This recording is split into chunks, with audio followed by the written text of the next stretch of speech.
I really hope that's what you like started the zigzag step slide. Welcome Vin to the stream. Everybody head to toe. I can't believe it didn't rhyme slide with ride. Wow, I didn't can't believe you didn't rhyme maybe with I'm swag. an artist, and maybe I don't appeal to the lowest common denominator.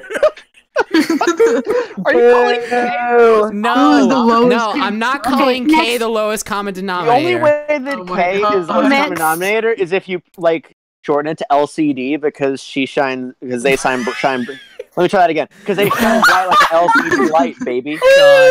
What's Nice. I had a joke, but I forgot. Also, I the didn't stream hear is the up. punchline over that Ryan tumbling over his own joke for 7 minutes. I could tumble it for longer. Hey, let me know when we're live. Penny. We are live. We've been live for like a few Okay. seconds. Alright, cool. Shit, Ben, Jiggy. important question. Wait, is there like a link or something? Yes. Yeah, now that we're live, Here, Ben, very go important to Blop. Oh, can you link me with a? Can you link me with a pop-out chat? Just because I'm on mobile. Okay. Yes, Now, since I we're will- live, very important question for Vin. Oh yes.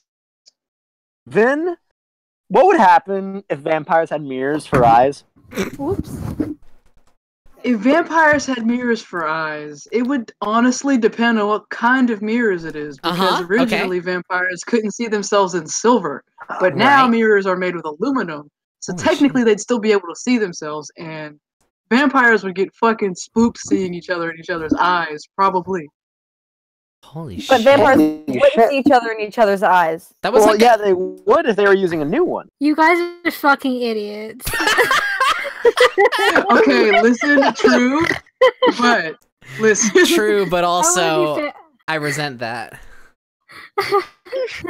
Anyway, welcome to the Spagoots Welcome. Sendoff stream. Welcome to the Yeah, we're not friends one. anymore. Yeah, it's official. Yeah, we're all not friends anymore. I'm actually about to I sign the actually papers just filed- right now. I was about to say I filed all the paperwork, and now not only can I see small elves for some reason, but now I'm not Ryan- friends with anybody. Ryan, that's because I replaced your eyes with mirrors.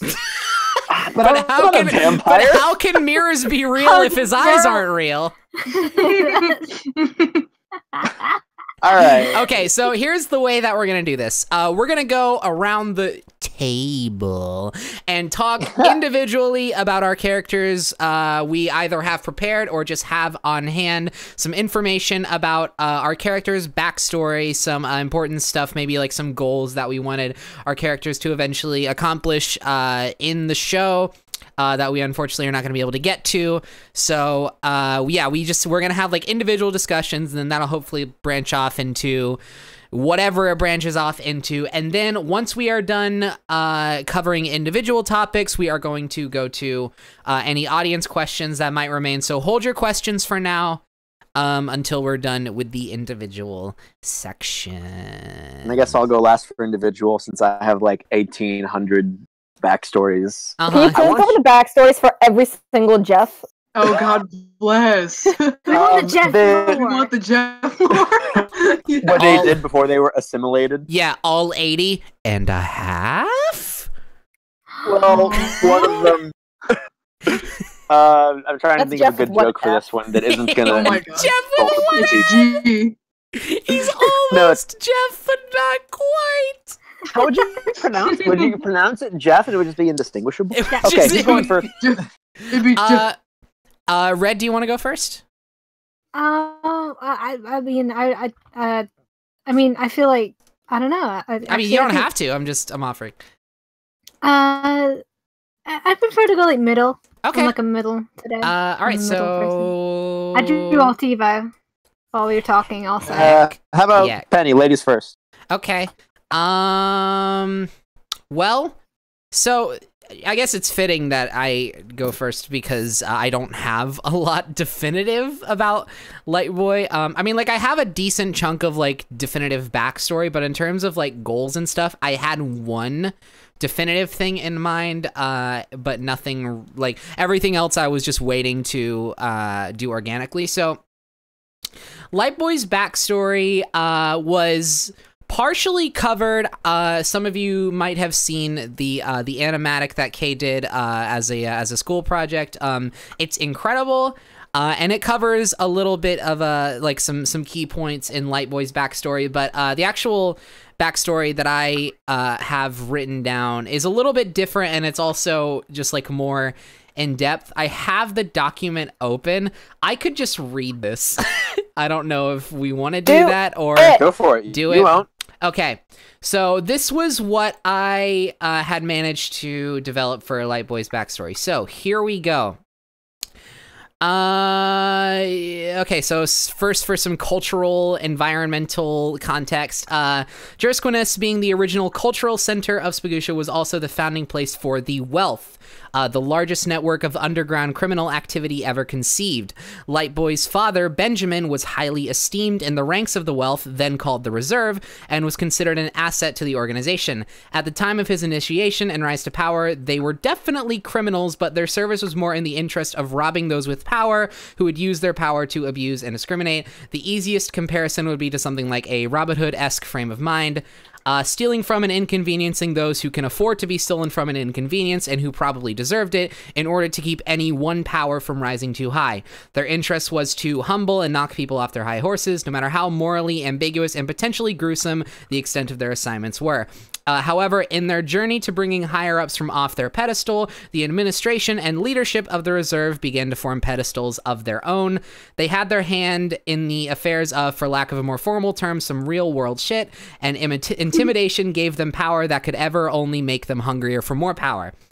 Their transformation started subtle and slow, a series of increasingly colorful and distasteful administrative decisions that only served to bring them more influence, more connections, more power, and more wealth. Always more wealth.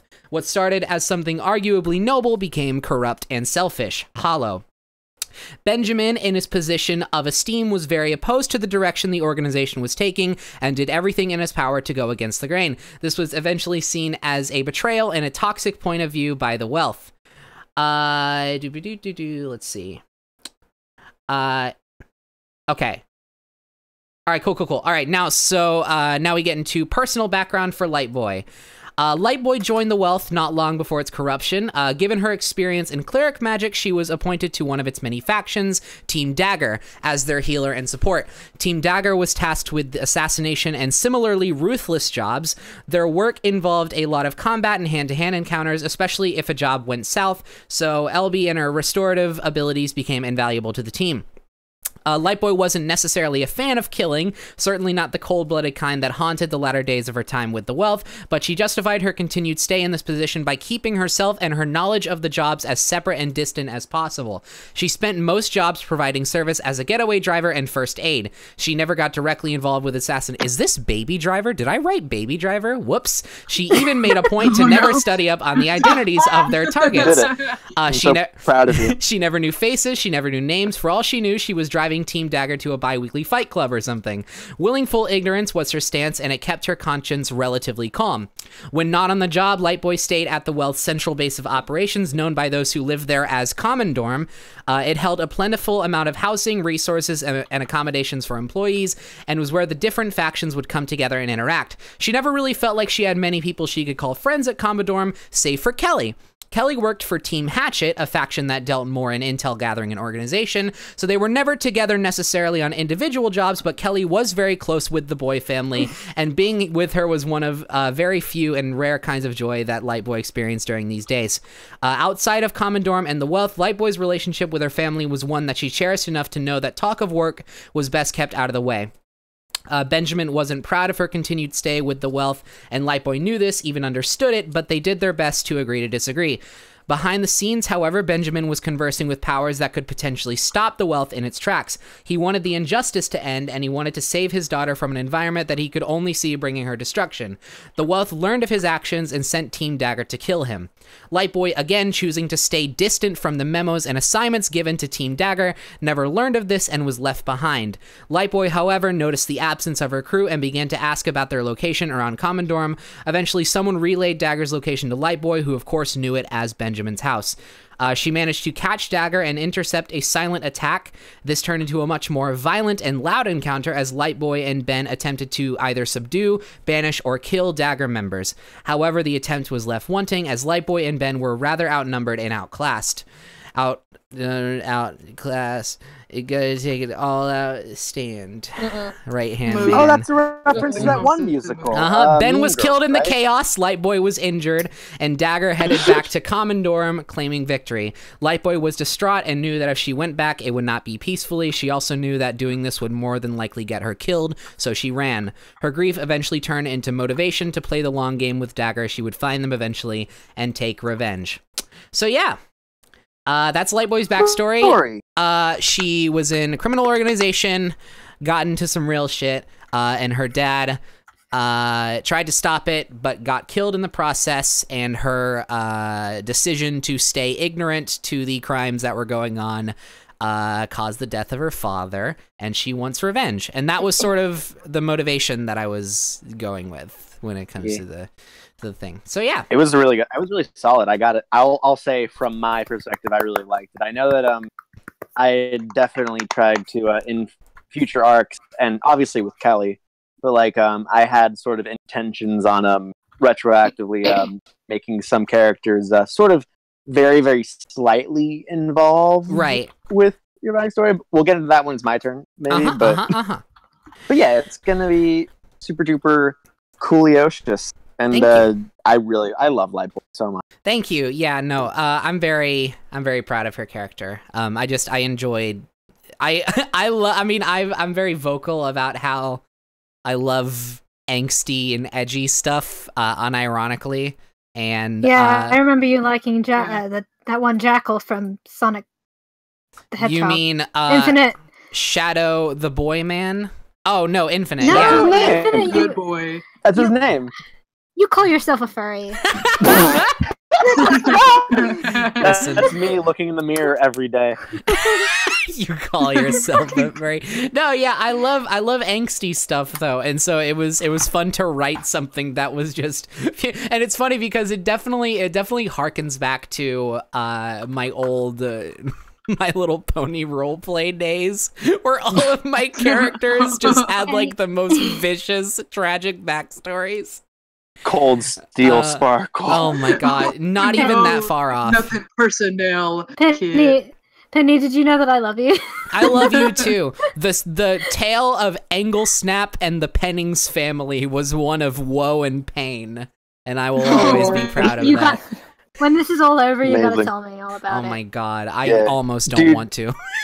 You can just tell us that you wrote Fallout Equestria. You don't have to listen. I didn't want to come out and say it like that in clear words.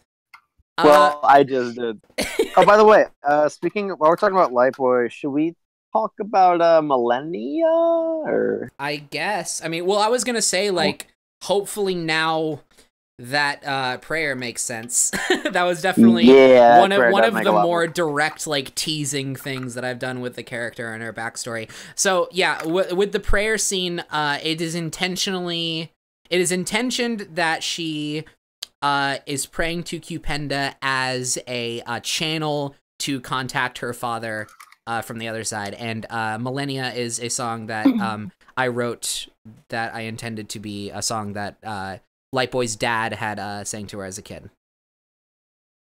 I have a question. What's your question?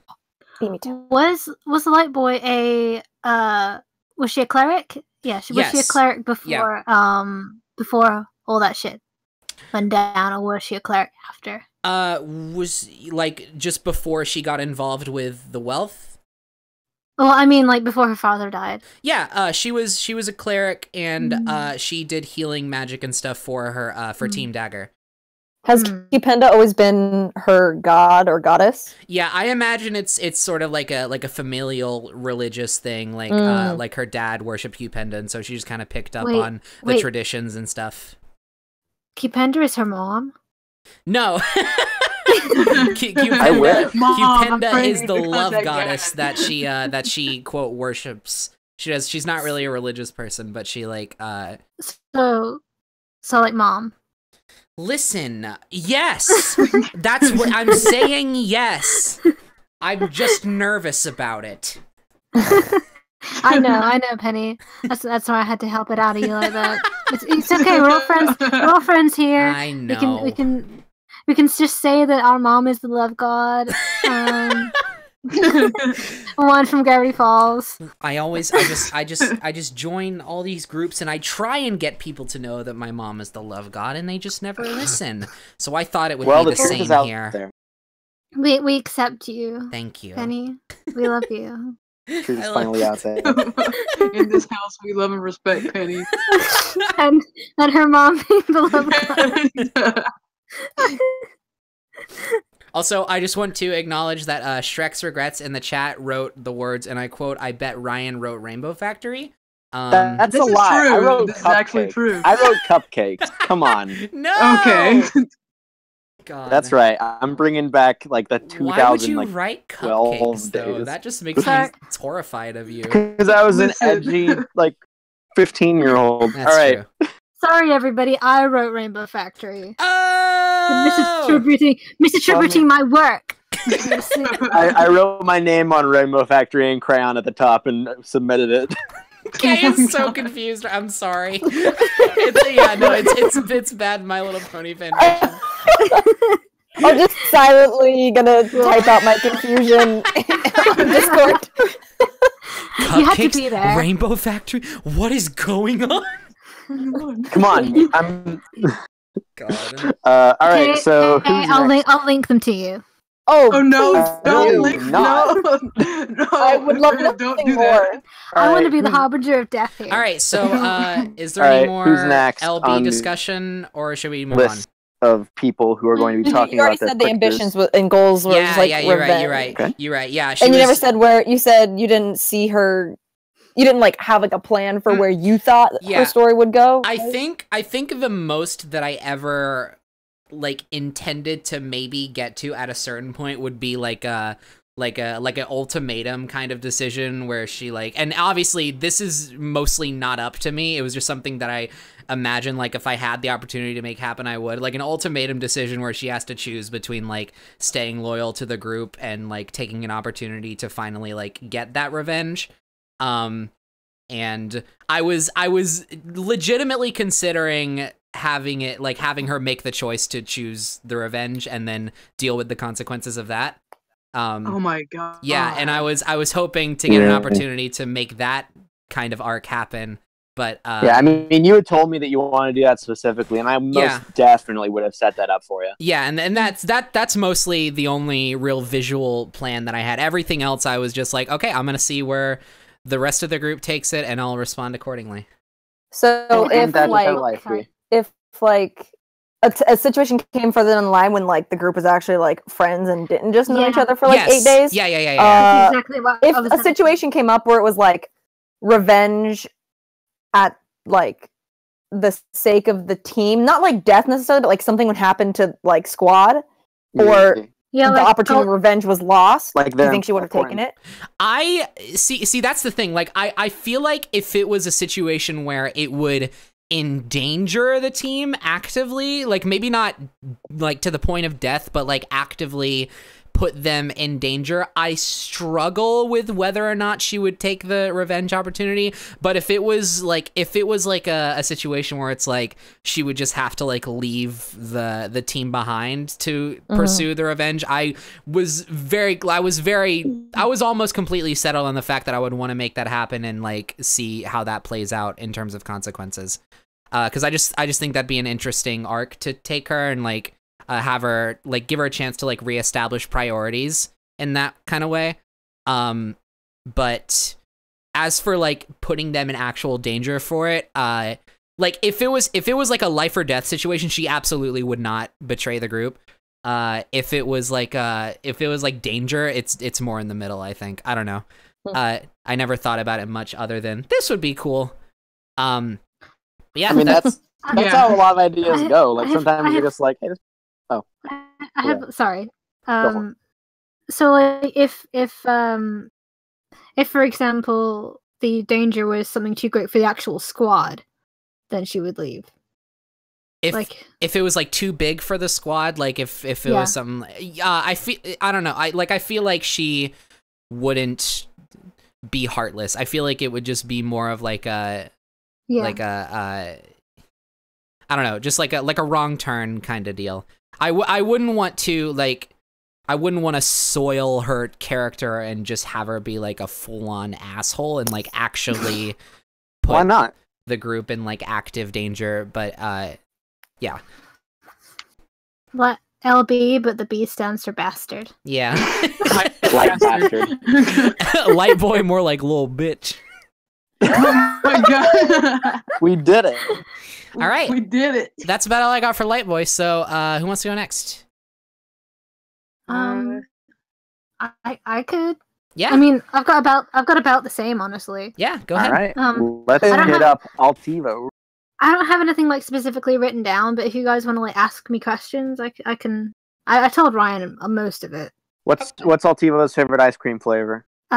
Pistachio. All right, we got all the info we need. Let's take them out. That's literally all the information you need. Move in.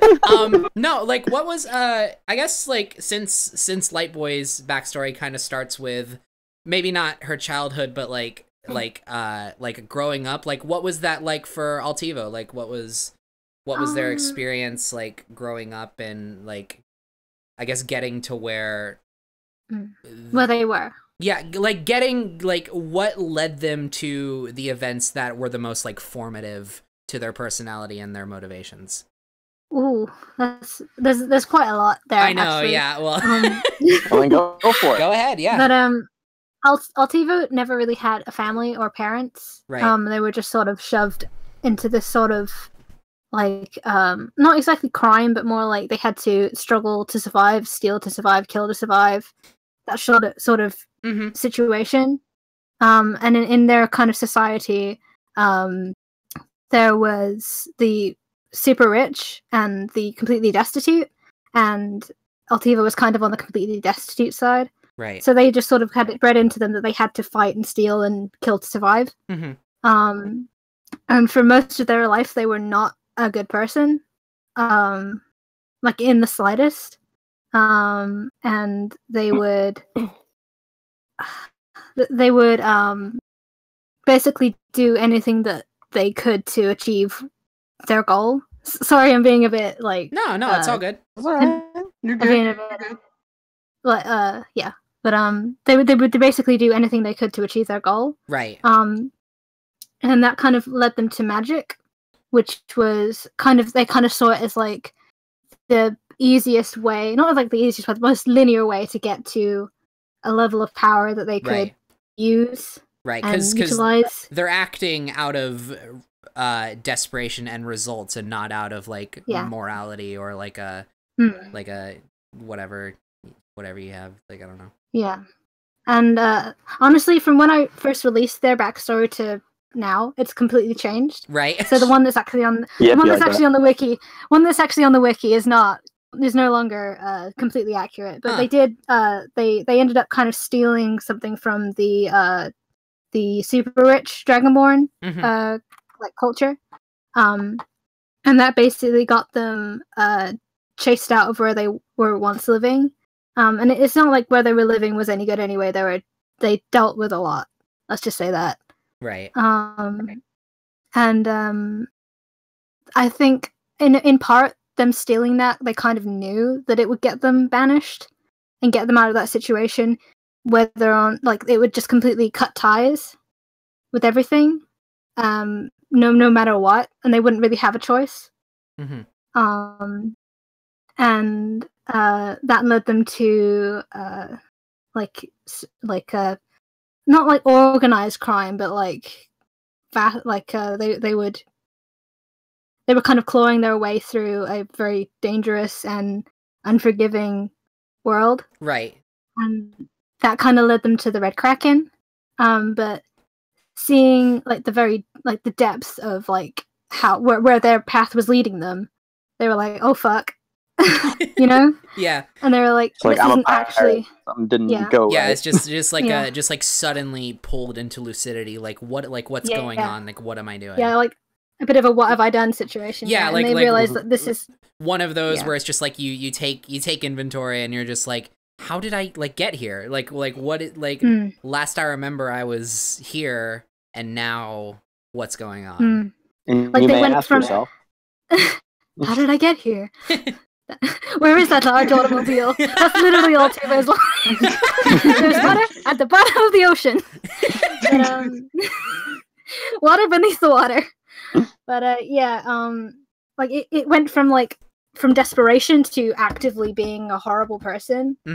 Like actively like making other people's lives miserable and potentially doing it on a huge scale. Right.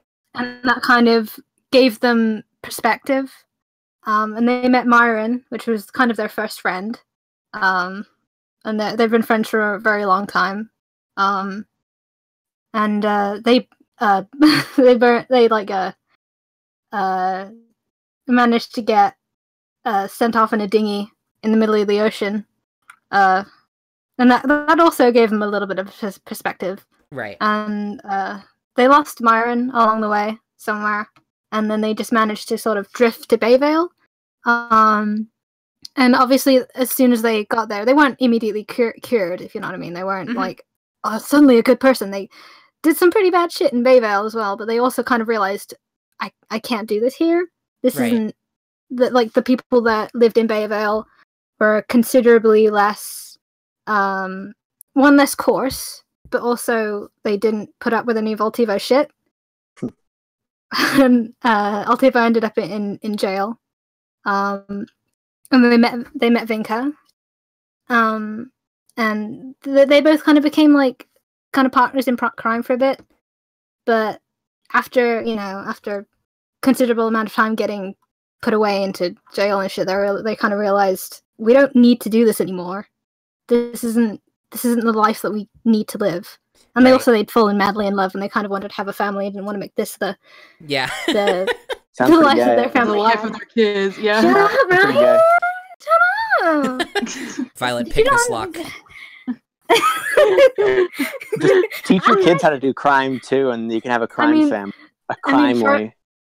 I mean, you kind of assume that Altivo hasn't taught them to do crimes. Small crimes. You are 100% correct. Baby crimes, I'm so sorry for even implying otherwise. Just a little crime, little crimes, like how to pickpocket. Like kicking a capitalist in the shin. Music piracy is technically a crime, so we can get off our high horses now. Listen, my horse is so high that it completely forgot the point that we're not supposed to be breaking the law. I mean, that's why it's high, because it broke the law and had a weed. Yeah. Exactly. That was all. Crime. It's a crime horse. Okay. I'm calling you out right now. That's Altivo's real backstory. They just did a crime and had a weed. That's not actually that far off, honestly. Altivo, what was your childhood like? How did you get here? Well, I did a crime and had a weed. You know how it is. You know how it is. I mean, it really do be like that sometimes. I mean, they went to college, so you know. Which is yeah. They yeah. But like after that, they legit just went to Wizard College and got high and did a crime. Oh my god! Wait, where's my water? I gotta do it. No, don't you dare! People are gonna think that you're doing a weed. We're gonna get in trouble with the YouTube police. Oh shit! Dang it! Oh no! Now we're demonetized. I missed a chance to get approximately 25 cents off this video. How dare you? No. I forgot what I was saying. Went to Wizard College? They went to Wizard College. They got a t-shirt. And like a foam hand. I got one of them. It says Wizard College on it. Yeah. It doesn't actually have a name, it's just called Wizard College. And then Vinca also it's like all one word, it's spelled a little bit weird. Vinca also got one, but it was an accidental misprint, so Vinca has one that says Gizzard College. Oh my god. And then Kesha decided to get on it and get a Slizzard College. Oh my god. Everybody get in crunk. That's the college theme song. That's the word, not theme song. But... God. I wish my alma mater was TikTok. Just like, please stand for graduation for the alma mater. Ryan, you be the change that you want to see in the world. All right, I'll call you Alabama. Gone are the days of Alabama. Listen, mother. What? Alabama doesn't have a mom. It's a state. Don't stop. Wake up in the morning feeling like Nick Saban. Wake up in the morning feeling like being on time for class. Oh my god. In the morning feeling like Bear Bryant. Oh my god. I've got like face ache from how much I've been laughing. God. I think I pulled a muscle, you assholes. Well, like what can I say? When you're doing crimes and having a weed, it's a good time. If you can't do the crime, don't do the crime. If you can't do the weed, don't do the sneeds. Don't do the thneed. That's a don't do the thneeds. If you can't do the crime, then take a nap. Oh my god! I killed myself. Oh my god! Oh my god! Oh. What I learned in boating school is. Odd. I forgot what I was gonna say. Wizard College. Wizard College. Yeah, Wizard College. Wizard College. They got a house and they just sort of settled down and had their kids, and they're keeping their kids like as far away from crimes as possible. So they're eyeing. Yeah, of course. You have to blaze it. Legalize it. They've all got shirts the same thing. They're all part of the Green Party. Oh my god. The grass party. Alright, so what sort of did you have any ideas for like fun character arcs for Altivo to embark upon? I think I'm happy with telling like everyone because like I've told all you guys anyway, but Altivo again isn't completely cured of like that of like their upbringing. Right. Like I say cured in like really heavy quotation marks. Yeah. Because that's not how it works. Right, of course. And like basically their end goal has kind of become they want to live forever. And that like I'm hesitant to really go into detail because like if we manage to get together through our schedules and do more stuff, I kind of want to more sort of flesh it out with us guys. But yeah. Again, they're pretty ruthless. They're pretty ruthless in their endeavors to get to where they want to be. And I feel like in the last arc that we did, I feel like Altivo sort of found themselves a bit more in the way that I was portraying them. They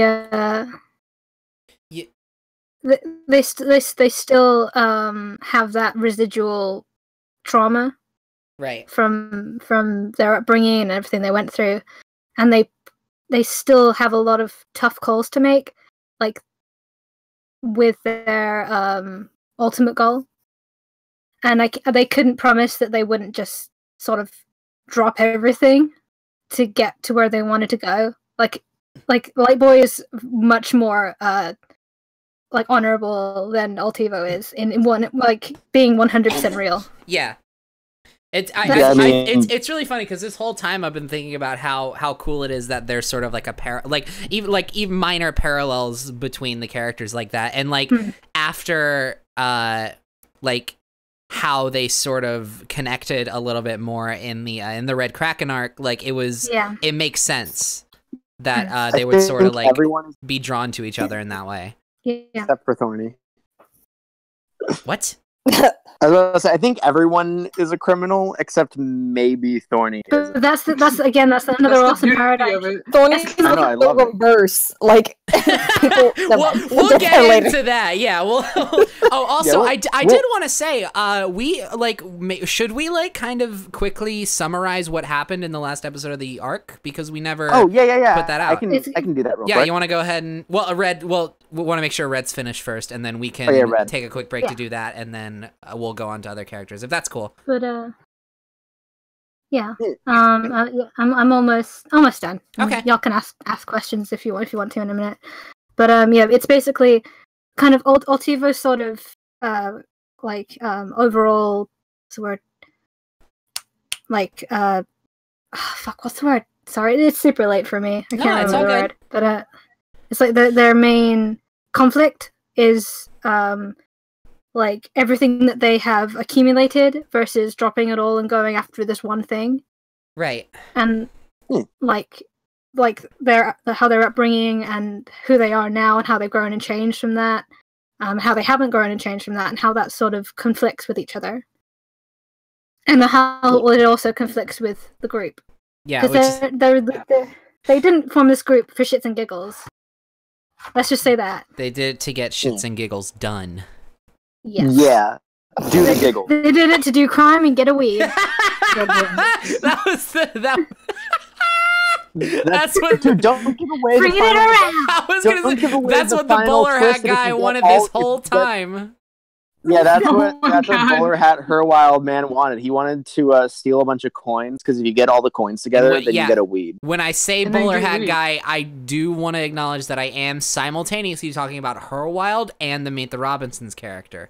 Yeah, has Herwild always had a bowler hat? Yes. Yes, he has. I have it in my original notes back from like 2017. Interesting. Yeah. So bowler hat guy in 2 universes is a coincidence. Yeah. Love that. I mean, unless Ryan did a plagiarism. The most evil form of hats. I wouldn't dare do a plagiarism except that one time. He can't keep getting away with it. I mean, that's why Ryan gave me an A, because he's also a plagiarism. Yeah. He's plagiarism class B. He's a plagiarism. Get with it. It's plagiarism class B. Hey, wait, quick question. Do you think that if you steal someone's sculpture and pass it off as your own, it's plagiarism? So anyway, Rad, do you have you will die in 7 days. That you want to? You have any more points you want to go over? I mean, you guys can ask me questions if you want.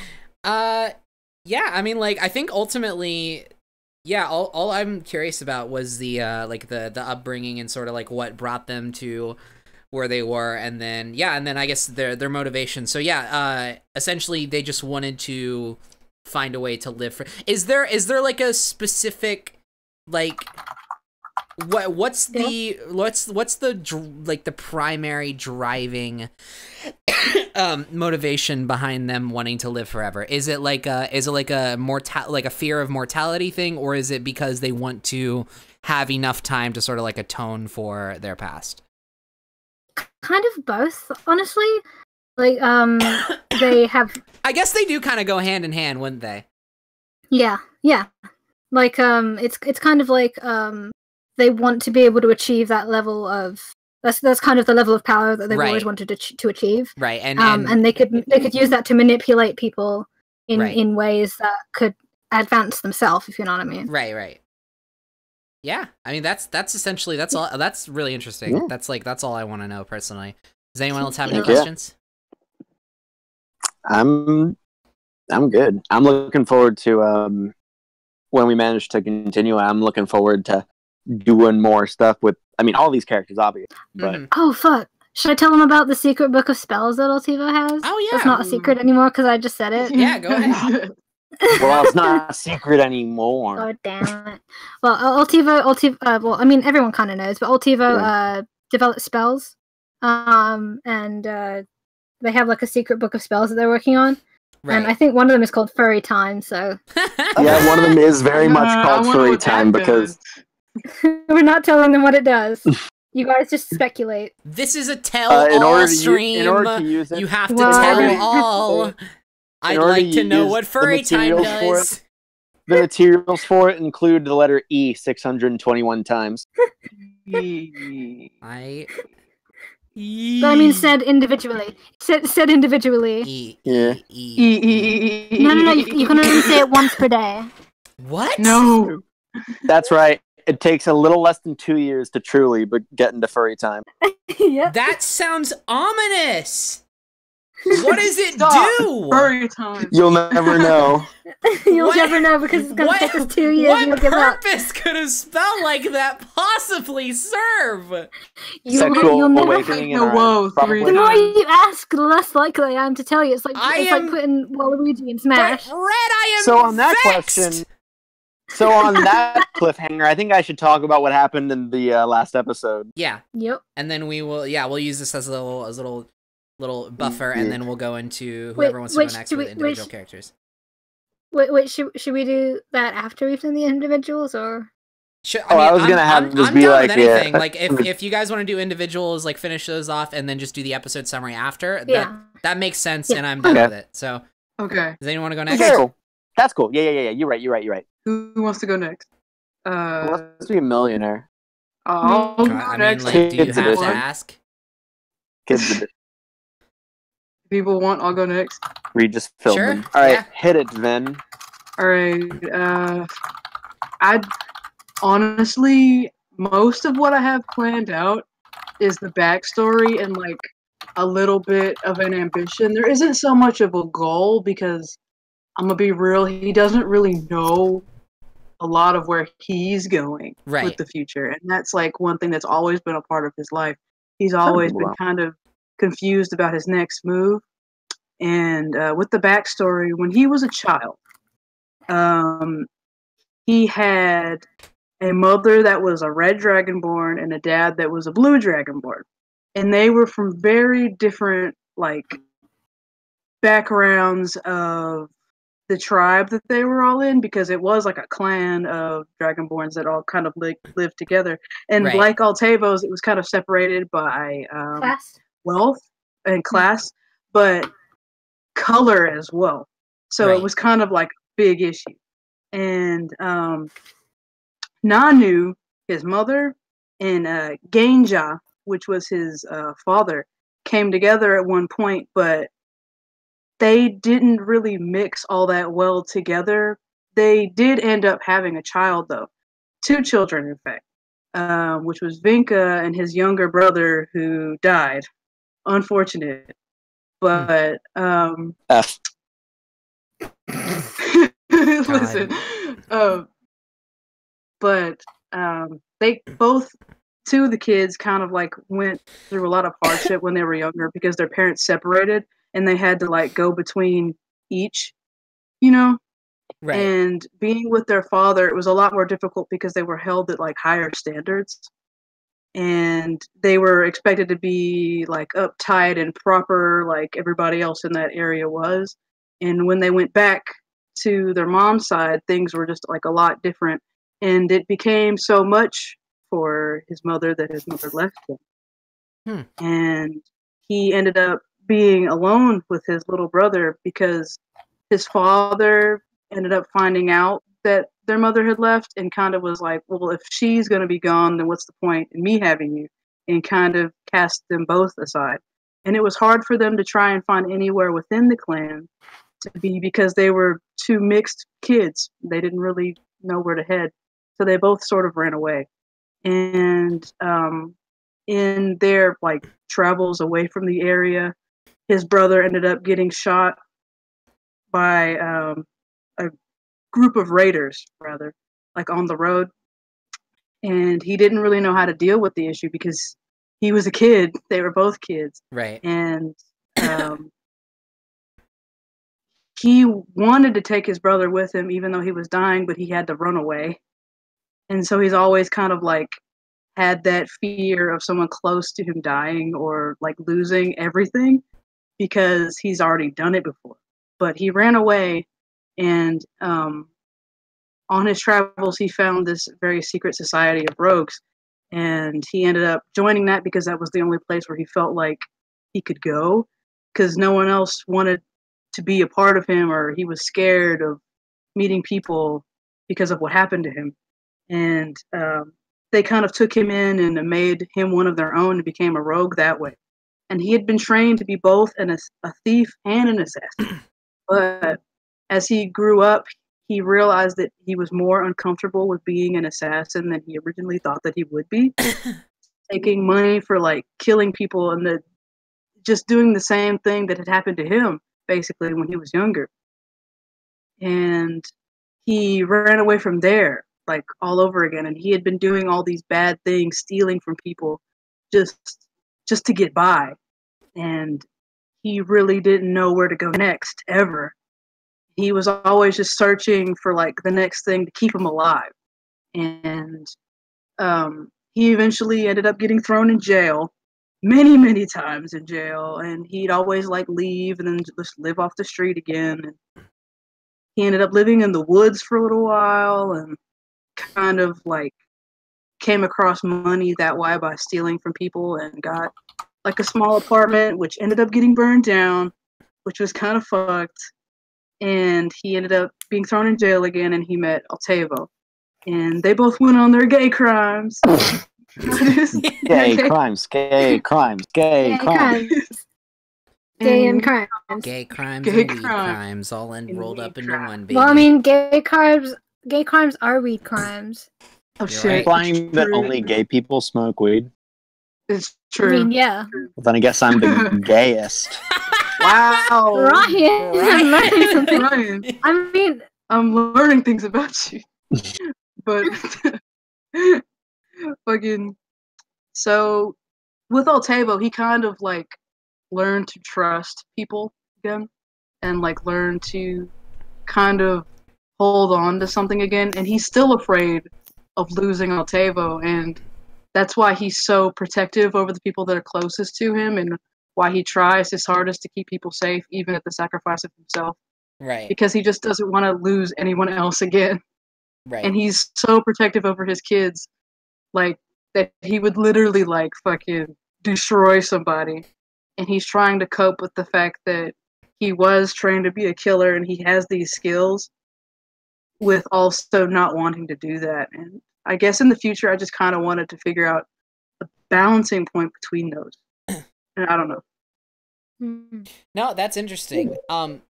So, like, when it comes to, like, I think one question that came to my mind as you were describing it is, like, it's interesting that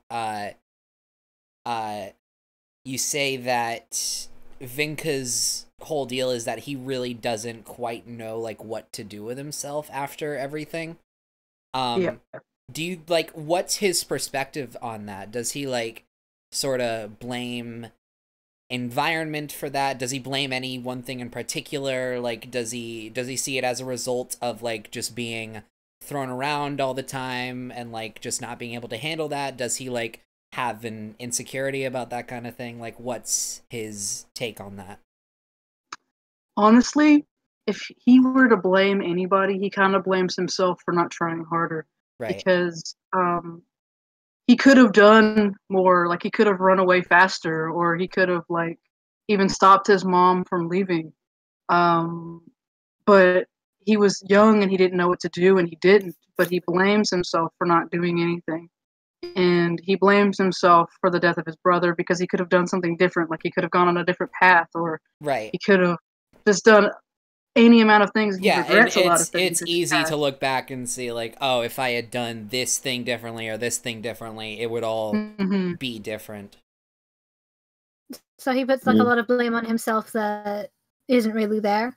Yeah, kind of. Did you have, like, any ideas, or, like, even, like, the tiniest of concepts as to, like, maybe wanting to address that at some point? Like, did you have sort of, like, a way you wanted to bring that up, or were you just gonna let it be organic with what else was happening? I didn't really have an exact plan on what I wanted to do for it, but I did have the idea that, like, I wanted to do something about it where he'd have to, like, confront that insecurity and, like, have to overcome it. Like, maybe he'd have a choice of what to do, like, with the group. Maybe, like, or just, like, something happens and he has to make, like, a really important decision that's kind of, like, falls on him. I don't know. Right, yeah, no, like, it's not the most fleshed out, but it was on the mind as something that you wanted to address. Yeah. That's valid. Yeah, exactly. Sometimes the beauty of, another thing that I wanted to have him do was to, like, learn how to fly, because that's another insecurity of his. Heck yeah. He's got these big old wings. Can't use them though. It's funny because he's like either floating or flying in the promo art on stream right now. So it's a dramatic jump, Penny. Well, I'm sorry. He's then. jumping with flair. Look at me with my assumptions. Yeah, look, the one that can fly has the wings like tucked, and the one that can't fly has like open wings. You're right. Oh. But I have a quick question, Vinca. Yeah. Seriously. I got a quick Vinca question. How did Nanu get to where she is with the family right now? Because I want some Nanu lore. You want some Nanu lore? Okay. I would die for some amazing Nanu lore.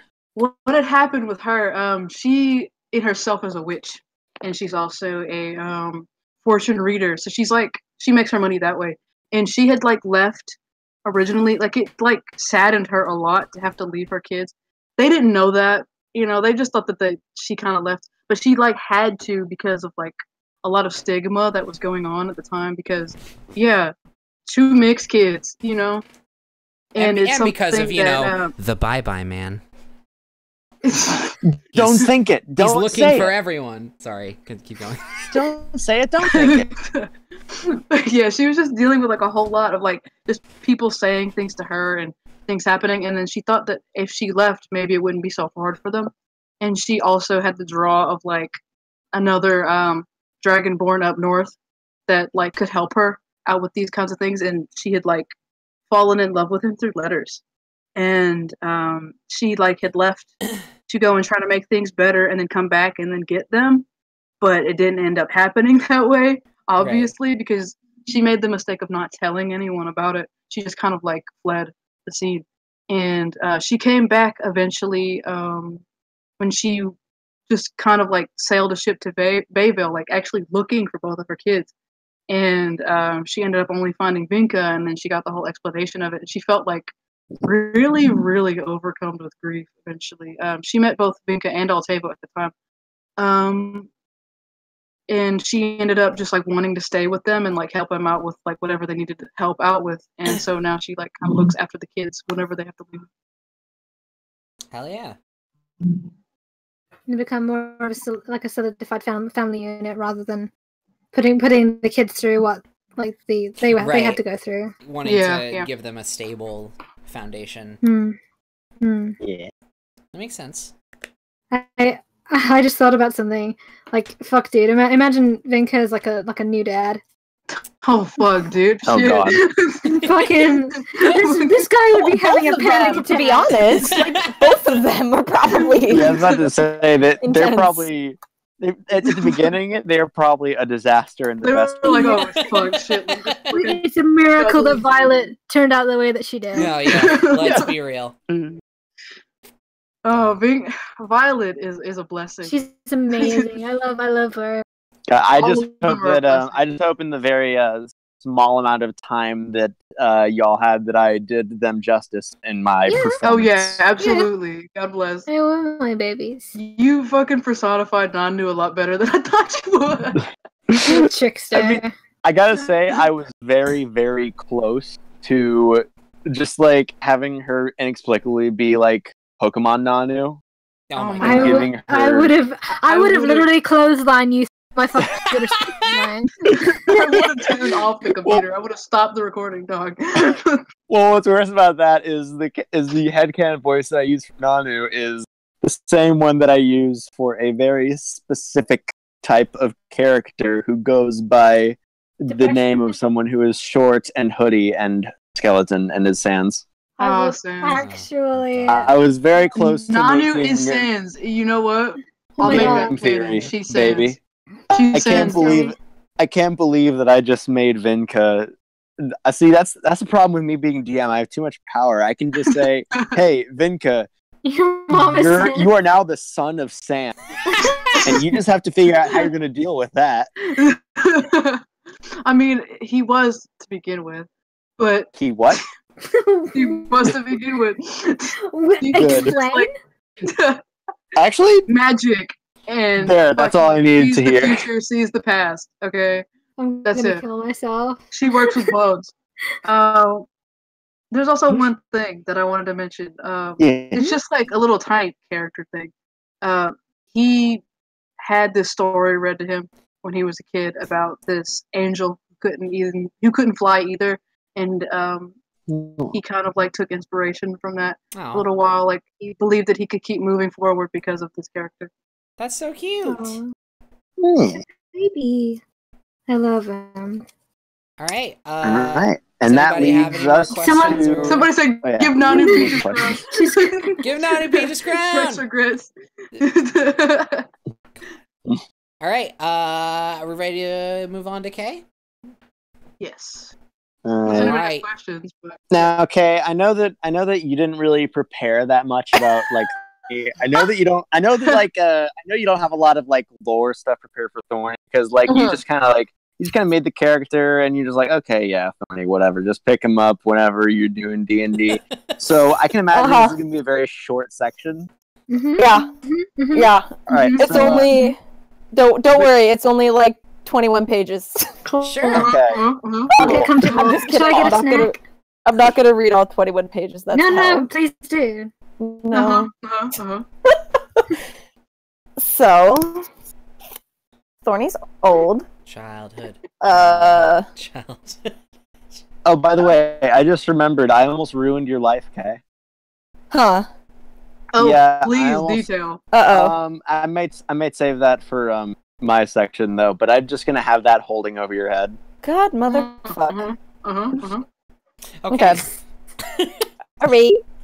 Well, Thorny's the middle child of 5, with his family full of dumbass names, which originally I picked his name because it just was long and obnoxious. Yeah, back when I did create his character just to be a dick. I remember the conversation we had trying to pick a name for Thorny, and it was hilarious when you just dropped this long, like a multi-apostrophed thing, and I was like, "What is that?" And you were like, "I like it." Thorny, Lena. So, it's like you should call your character Dirt in Your Eye. I'm gonna put some dirt in your eye. All right. Okay, but that's the allotment of ease for furry time for one day. Okay. Yeah, the name is incredible. Yeah. See, so I picked the name originally just because I didn't know D&D, and I think if I made Thorny now that I know so much, he would be way different. Right. But anyway. But I have lore for how his name is now. Yeah, but also, like, my character's name is Light Boy. Like, there's something magical about it. I don't think anyone really ever actually thinks about the fact that I named my character Light Boy. I think it's great how we have Thorna Lenorwyn and Light Boy. I always thought Light. Is it Light her first name, Boy her last name? Yes. And then her father is Benjamin Boy. Benny Boy! Benny Boy! I love Benny Boy!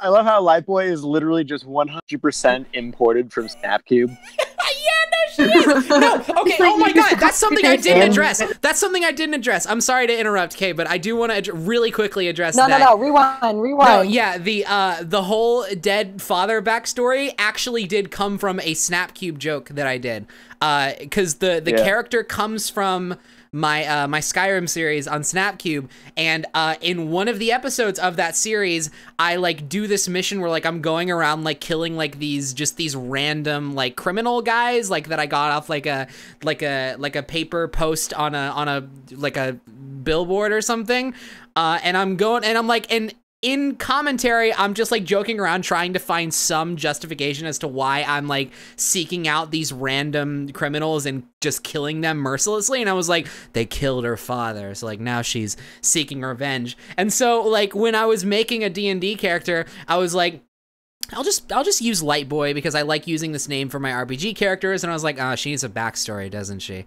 Her dad's dead. Like, I just took it from the thing, and I was like, oh yeah, I already established that her father is dead, so I'll keep that. And then it just evolved into like this whole like criminal underground society thing and I enjoyed that. Anyway, yeah, that's where her entire character, you're right, is ripped straight from a Skyrim Let's Play series.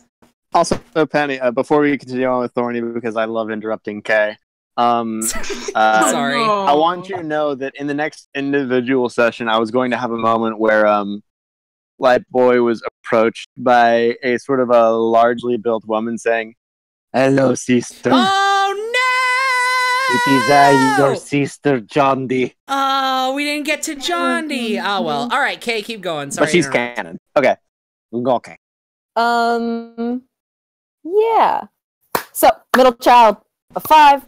His father's name is Thortheric. His mother's name is Narazana. That's where the Thorny part came from. So when elves choose their adult names, or whatever the fuck D&D handbook says, all the children took on the combination of their father and mother's name added to what their...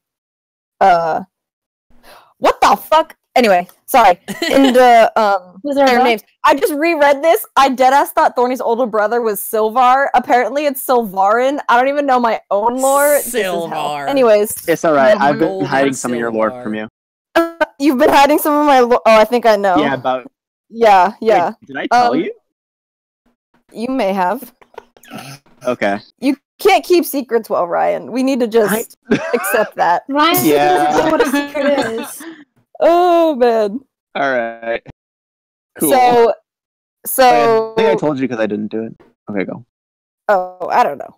I just remember what last I heard. Anyways, so yeah, it's his older brother, Silvar, then Fia, then Thorny, who went by Wen, and then Virion, his younger brother, who is now a bard traveling around going by the name Tiki. Oh, hell. And then Lyra, who's his little sister. Yeah, and then they were all like trying to be raised to be like super good diplomats, because like I have a whole thing on Thorny's mom's backstory because I hate myself. So it's only a few paragraphs though, it's fine, don't worry. Okay, you're a treasure. Continue. So I actually want to hear about it. I know, yeah, no, I'm like legit. He's like, write a book so that we can just have all of it. We've got time. I'm happy with Thorny's mom's backstory? Yeah. You sure? Cover Thorny first, because like some of us may have Thorny. time, but sorry, not everyone Thorny. does. Okay, I was like, what? Thorny. Whew. Wow. Yeah. So they were all training to be like diplomats because their parents, the mom had worked her way up to become like a notable figure. See, I don't know how Eleonora worked, Orion, when you originally thought about it. I just sort of put my own thing in it. I mean, like, honestly, sorry. honestly, a lot of it was, I was just like, we need elf place. I want, whatever the Lord of the Rings one is called, I want that, but a different name, so I don't get sued. My last 2 brain cells trying to come up with an elf place. So, and then I just rolled the dice, I got Eleonora, so if you want, yeah, anything that you didn't fill in, I would have filled in. Rad. So they were training to be like, you know, diplomatic and like public figures, essentially, to like go out and, you know, solve problems, or I don't fucking know, whatever. Be diplomats. There was other words, ambassadors, you know, stuff like that. And Thorny is just a troubled youth. He is not as quick as his siblings, who are all smarter than him. And so he like had a really hard time, you know, doing his studies and like learning things, and it took him just so much longer than his siblings, even though they tried to like help. But with like physical activities and like, you know, elf weapon training, all that good stuff, learning how to fight and whatever, he was like super good at it. So whenever it was like PE in the homeschooling, you know, mode, and he had like the trainers come to help like teach him how to, you know, like, teach him all how to fight. He kicked his siblings' ass, and he was like, "Oh, I'm so good at this." Where am I? Elf PE in elf school for elves. Elf school. Why were wait! Physical elfication. I want to kill myself. Oh Lord. So Thorny is like just really struggled academically, but did well, you know, physically and all that stuff. So as they got older, his parents started like ignoring him, and he sort of lost their favor as they aged up, and his siblings were just totally surpassing him. They didn't really give a shit that he was good at fencing, because what practicality will fencing do when you're trying to win a room, you know, and like a decision or whatever? I mean, if you got a fucking sword. People. If you got a fucking sword. I mean, right, but that's not what they're about. They're all about the subtlety and the cunning of how to sway people without realizing if you got swayed. A sword. I mean, you got a sword, though. Yeah, that's pretty blunt. You talk about subtlety, but nothing requires less words than a sword to the throat. Yeah, but see, Thorny doesn't like to kill things. Thorny's not a murderer. He doesn't kill. So that... We're just goofing. They're all hollow threats. He's a baby. He's a child. Bitch. Yeah, but it's a baby that caused me so much trouble, but we'll get to that. So he was like, I don't know what I'm doing. I don't know where my place is. So he saw like a flyer one day that was like, join the Elnoran Elite Volunteer Task Force, which was a fancy way for the city to hire cheap help for like, you know, lower class sort of citizens that weren't like academically driven, you know what I mean? Right. And wasn't part of that lifestyle. So that this was just a way to kind of bear the problem of like the crime rising in Elnora. Instead of having to actually deal with it, they're just like, here, volunteer and just make sure that people don't steal things or something. We'll I don't know. Band-Aid on so like real life. Right. Oh my god. But he saw it and was like, this is an opportunity. Very Hamilton. He was like, this is my time. This is everything's an opportunity. Somebody just starts singing. I'm gonna take the. He doesn't. Gonna miss my.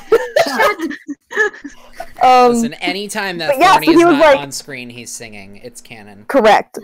Correct. When it's not my voice. No, okay, please sing for us. Anyways, so. I missed that one. So, sorry, my mic cut out when I just sang the entire first act of Hamilton. I'm sad you didn't get to hear it. Yeah, but it's really sad. That's fine. I don't have the time to, you know. Yeah, go over. Anyways, the board said, "Can't believe Thorny ditched elf practice." Honestly, yeah, he started skipping his classes. His parents didn't even know. He literally started skipping school. Why was you on elf practice? But I said that you plagiarized. So, oh my god.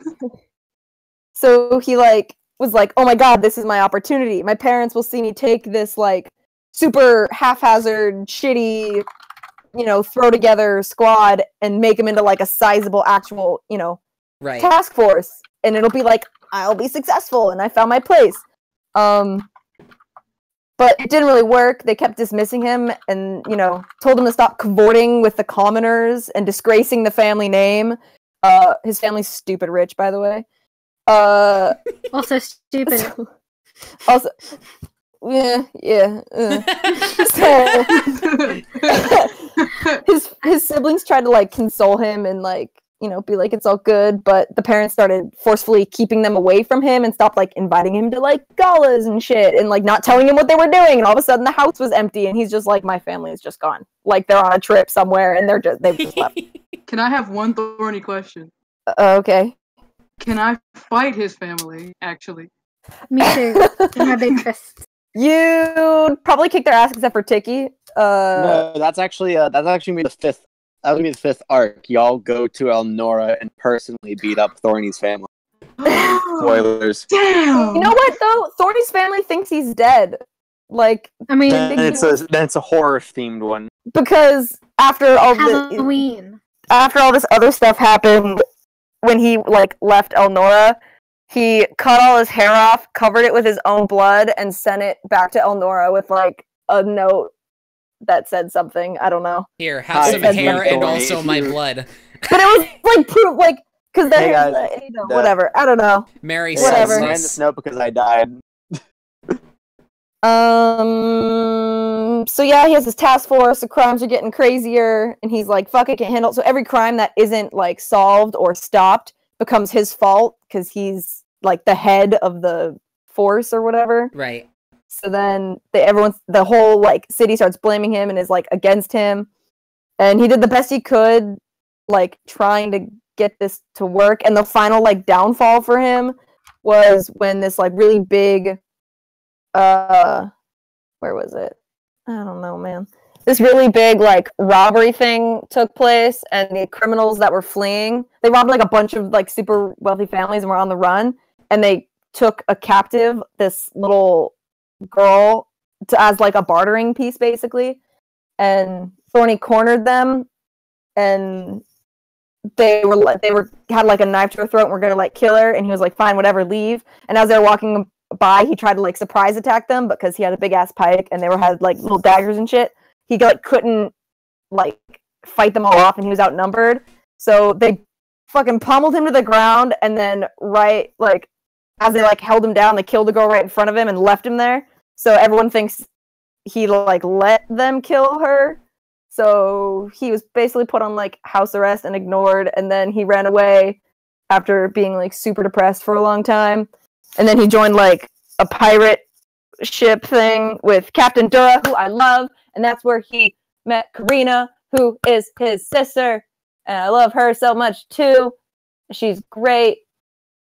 And they were called the twins, and then Karina almost died because the ship was like super attacked, so she's in Alpharetta now.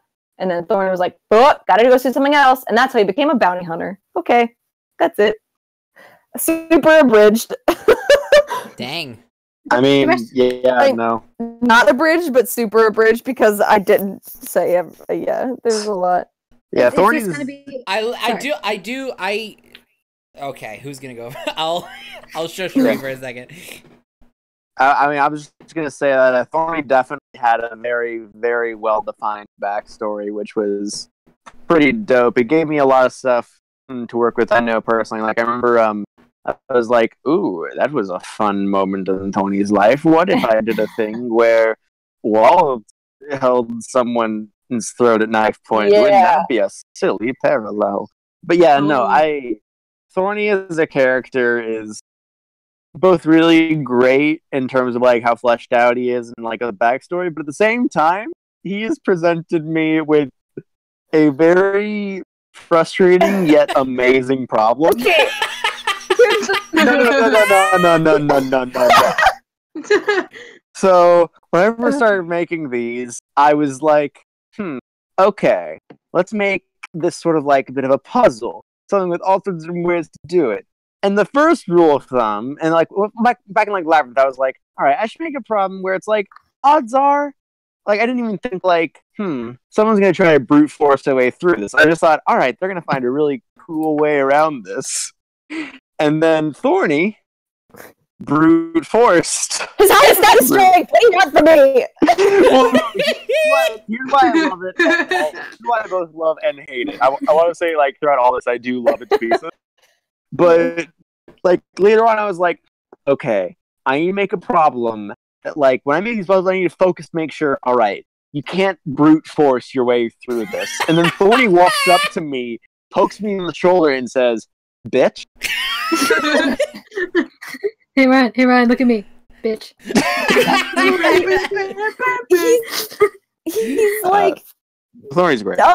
But like he has to be some kind of I don't know. My thing with him was he always had to solve, because I could like figure shit out for the most part, but he is dumb. So I had to brute force my way to the answer instead of using intelligence that he doesn't have. Yeah. So like my thing with him is, how can I solve the problem I already know the answer to in the dumbest way possible? AKA the gear stealing moment. No, that was that was like the way I did that, was how can I show these people that this gear isn't safe? Oh, let me just go take it myself right in front of them with them all present. It's a little bit spoilery for the summary that Ryan's gonna do, but it just makes me laugh how perfect of an example it is that when faced with trying to figure out how to potentially disable the whirler, he just basically starts smacking it. and then as Light Boy, I'm like, well, fuck, I don't have a better idea, so I start like smacking it too. The other thing, the kicker of that is that repeatedly, multiple times, they've been told that they couldn't beat it up. and it wouldn't even fall apart.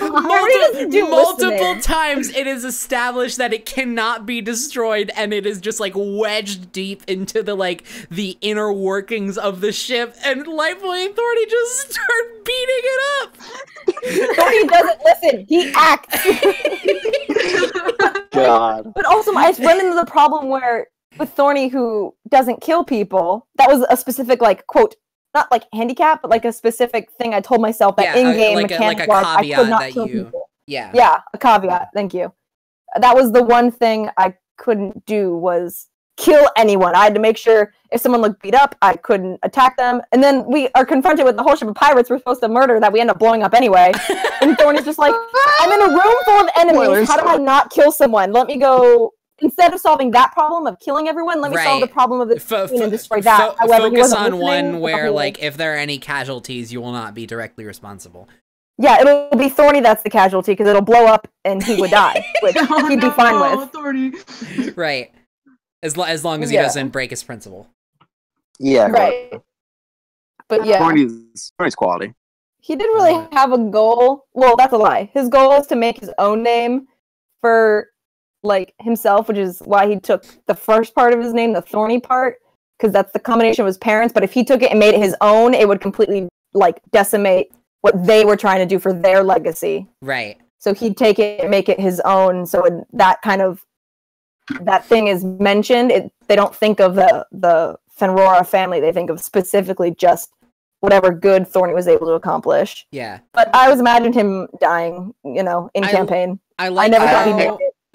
I like how the four main characters have a very evenly split dynamic, in the sense that two of them kind of have ambitions and goals that aren't entirely separate from the main story thread, but are definitely individual from the story thread, whereas the other two, their goal is the adventure and what can come of that. Like you said, Thorny wants to make his own name for himself. Vinca wants to find a purpose, whereas Altivo and Lightboy have definitive goals to accomplish. Maybe not the most set in stone or well thought out, but there's something tangible to reach for. And I like how they have that even dynamic there.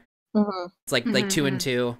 And then yeah, it's really cool. I like that. And again, I mean, we've all said it plenty of times before, but Thorny is a fantastic character, and I love how Thorny. I love how his backstory is very differently toned than the rest of the group. Y'all make me want to play Kim soon. I'm down for playing that in the near future. We should. I mean, yeah, we'll figure it out. I do have a question though. I don't know if you already answered it, but where did Thorny's ideal of not killing people come from, or is that just a thing? It was really just a thing I did to make it harder for me in game.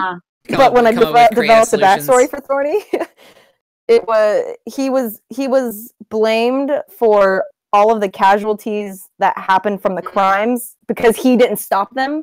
So people in Honora thought he was a murderer. They thought he let people. They essentially equated any bad or death that happened because of crimes, especially the little girl, which was just such an outrage that that they branded him a killer, and he never wanted to actually have that be valid in any way. He never wanted to actually be you have killed people, you are a killer. So he's I will never kill anyone. Okay, understandable. Which I think is weird because he either would die in campaign or gold stars. He'd be a level 20 fighter, become some great general that, did some crazy war shit. And I'm well, not warmonger shit, but led armies where mass casualty happens. Just fought valiantly. Yeah. See, yeah. Here's the thing, Kay. You know what I mean? Yeah. Here's the thing, Kay. You and I, we talked about this idea of Thorny McFreakin dying. Yeah, we did. And I actually had an idea for a character death since the very beginning, and the way that things lined up, which I'll get into in a minute, would have worked perfectly for you to take the spot of that. Really? Yeah. and it wouldn't gonna be for a long time, but it would have been pretty metal if we pull up. I mean, and like I had a backup. Like if Thorny died, Karina would come in as my other character because he only writes letters to Karina. He'll refuse to read or fucking write anything just because he was always so like scorned for it. But he writes letters to Karina, constantly updating her on like what he's doing and stuff. So if he died, he has a letter on him that could be sent to her. It has her address and everything on his body. So as long as someone went through his body, there was a letter for her that would tell her everything, and she would want to come join the group. And she would, she's a dragonborn bard. So there'd be 3 dragonborns and a halfling. I want those to die. I'm outnumbered. When the dragon spawn. Dragon's Lair. Dungeons and Dragons and 1 halfling. 3 men and a baby. Dungeons, dragons, and also Light Boy on the side. Dragons, and a baby. And Knuckles. Oh man. Featuring Dante from the Devil May Cry series. We have welcome. Our name is Team Dragon, and also I'm here. All right. So guess that's when you have like a dragon, completely like a dragon team of Pokemon, and then 1 fairy type. Oh my god. Essentially. Did you just call Light Boy a fairy? Sylveon. Oh my god, my dragon. Shut up. How to train There's a comment in the How chat. to train your dragon. Hilarious. God. Lord. God. Bless Olivia for that. My dragon, and me. Dragon Tales. My dragons, and more dragons. More like dragon fails. Ha ha. More like land party. I have to defend myself. More like furry squad. More like furry time. Furry time. All right, time to meet today's quota. E. E. All right, just 364 left, and we'll be halfway there. Imagine going into work. Sitting down at your desk, and going, "Okay, it's time to get to work." Clock in, and then E. just leaving. Clock out. If work was just clicking the letter E on a keyboard and leaving, man, the world would be a great place. The world place. would be a paradise. Oh. Then capitalism wouldn't exist. In a perfect world, men like me would not exist. But this is not men like E would world. not exist. Is that one gift from Fesh Pins 2?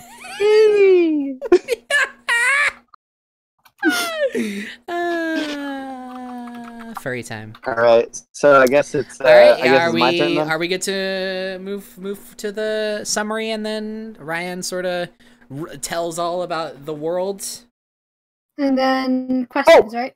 Yep. Oh. Thorny's super gay. Next, that's all. Okay, cool. Oh heck yeah! Get it out. Yeah. Wait. Well, So wait, you that might have been kind of hard to understand. So say it again. Thorny's gay. Cool. All right, we got it. Cool. Wait, one more time for posterity, just because it was just like the call quality kind of was a bit I want to make weird. sure it's on record. Cool. All right. Okay. I don't So think anyone on the squad is straight. I think the one person who's straight is. I was about to say Count Flanagan, but there's no way Count Flanagan's straight. No way. No way. I feel offended. That was like if he was straight, I would legitimately probably arrest you. Yeah, Light Boy's ace and arrow, so yeah. That's Yeah, not straight. Yeah, not straight. Yeah. Cool. Alright. So first I'm going to talk about what happened in the episode that did not get released. So previously on Spagoots Realms, that was the thing. So essentially they're on a boat and they snuck on pretending to be evil pirates. They had charmed the one named Waltz and is pretending to be someone else. Eventually their cover got blown and right now Altivo is invisible. Waltz is invisible with one of Dougie's inventions that makes you invisible for a little bit. Waltz has blessed the entire team, and some walked out. Tango's a frog, Dougie's a nerd. And the fight begins with Thorny trying to beat up the whirler with his bare hand. So it's already off to a great start. So essentially, the way the fight goes is it was split up into two different parts. Essentially, everyone was fighting against. Most people were fighting against Tango, Samba, and Dougie because that's kind of how it was going. But Altivo was doing Altivo's own thing, specifically being a nightmare.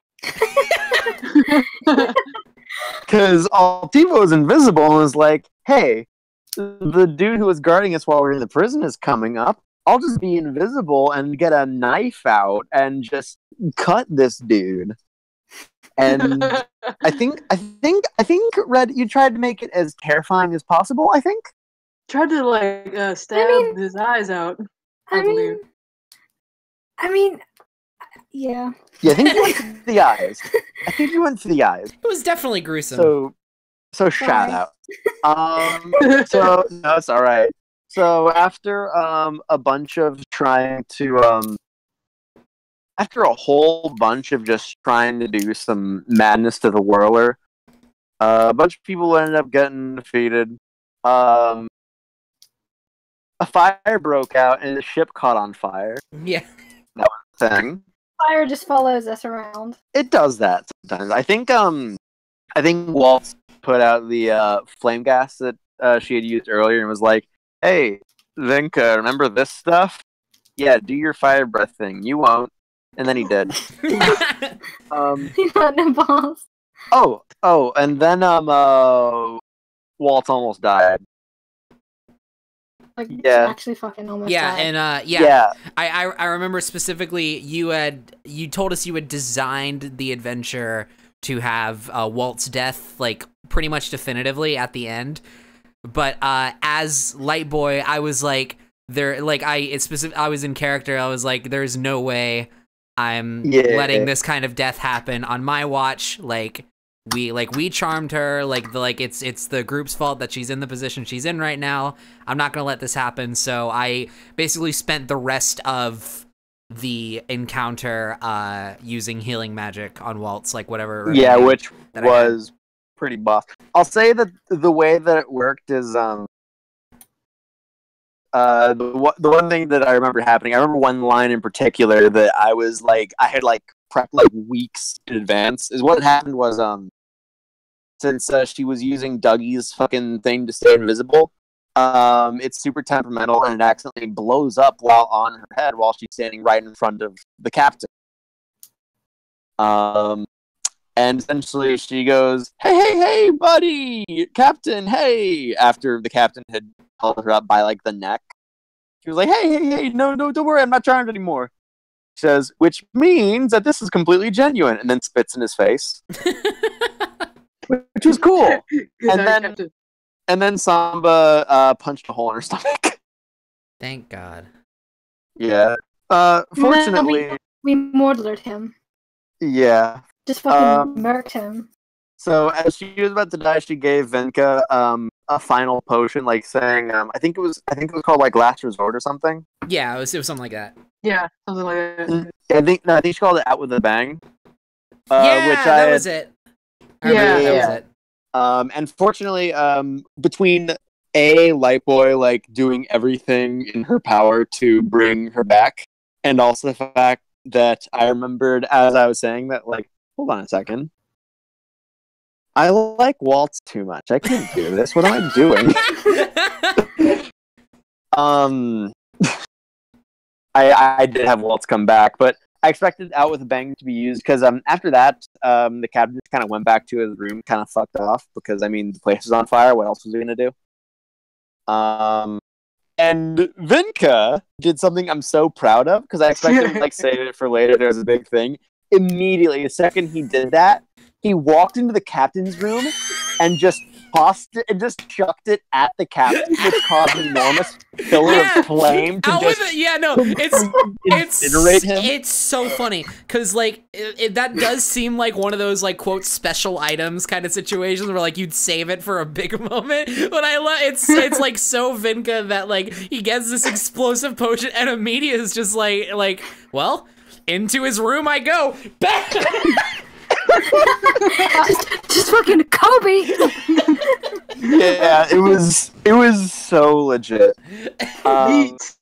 So essentially, after that had happened, Dougie was barely alive from all that. Tango was like, "All right, you guys are cool because you saved Walter's life, so thumbs up." Simon, Kelly, and the ship that was following them ended up catching up, going like, "Hey, we figured out what ship you were on. We found the one that was on fire." It was a good guess. And then after they picked him up, essentially, while the captain was in his room getting incinerated, he was also summoning a giant kraken, which he did. Which is what the Out with a Bang was supposed to be used for. Right. Well, look, the captain was a much bigger asshole than the Kraken was. Yeah, and then, you know, a much more immediate and accessible asshole. That's true. And I did have a backup plan, which was essentially,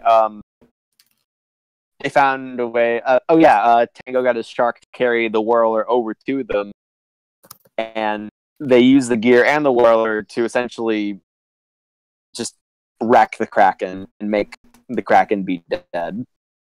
Yeah, Kay just brought up an interesting point in the Discord chat.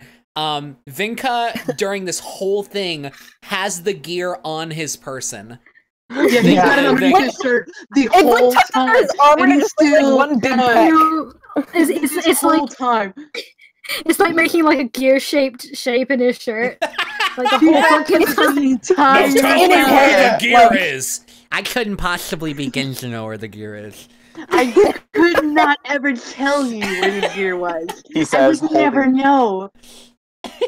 God, no one ever even asked him. Yeah, it was never really brought up. I don't remember when the session was situated, but ever since we left the session and like you guys were on the ship, the only thing going through my mind for the next like few weeks was like, Vinca has the fucking gear on his person. And that's the one thing this doomsday device, in order to activate, he's 5 feet away from it. Oh my god. But that's what happened in the episode. And then after that, the Kraken died. Everyone has emotions. And life is really just okay, I guess. Unless you're Thorny and Altivo had a moment. Yeah. Oh yeah, they did have a moment. A bad moment. Yeah, they had a spat. They had a bit of spat. But it was all good. It was all in good drama. Do you want to go over the details of the spat, or? Yeah. If I feel like you two are probably a better authority to go over that. Kinda. Well, I remember a little bit. Me I too. think. Me too. It was. I know Altivo said something like, oh yeah, because Thorny wanted to like, I don't know, Thorny wanted to like leave and draw the Kraken away. Like he didn't want to use the machine, right? Yeah, no, I don't think he did. He didn't want to use the machine, I think, because he didn't really understand what it would do, and he was just like told it was a doomsday device. So he's like, why are we using the doomsday device? Is that like not the point? Yeah, that was very masterful storytelling on my part, where I was like, hey, here's a doomsday device. You won't. You underestimate our power. But yeah, Altivo kind of ignored Thorny's feeling, and just kind of went with it. And they kind of had been the whole time. And they kind of realized that they were being a bit of an asshole. But like at the same time, they kind of again have that they would do anything to achieve their goal sort of mindset. Right. So yeah, they did apologize, but yeah, Thorny didn't care. He was about to fuck off. Yeah, that's what my individual session was. Thorny fucking off. Yeah, the individual session was Well, it was. I'll say it was deceptively short. Yeah. But yeah, that's the thing. Even if you apologize to somebody, sometimes they don't always forgive you, or sometimes it takes time for them to. And, It does take time. Yeah. Sometimes it be like that. Yeah. I can only hear that phrase in your voice, Vin, by the way. Oh my god. Yeah, sometimes it be like that. Immortalized That's all. Sometimes And I'm gonna put. But yeah. I'm gonna make the. Sorry. Oh, no, go ahead. No, you go first. I was just about to close that. So yeah, that was the plot of the episode. But I totally forgot what I was gonna say.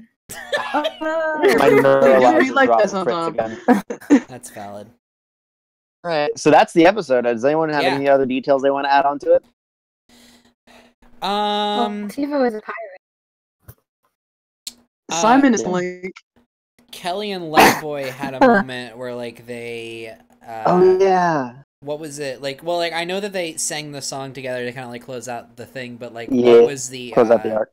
What was the conversation that they had otherwise? Was it just like a? I think after that it was like, hey, don't get too caught up in all the revenge stuff. Oh okay? yeah, and then Lightboy was like, yeah.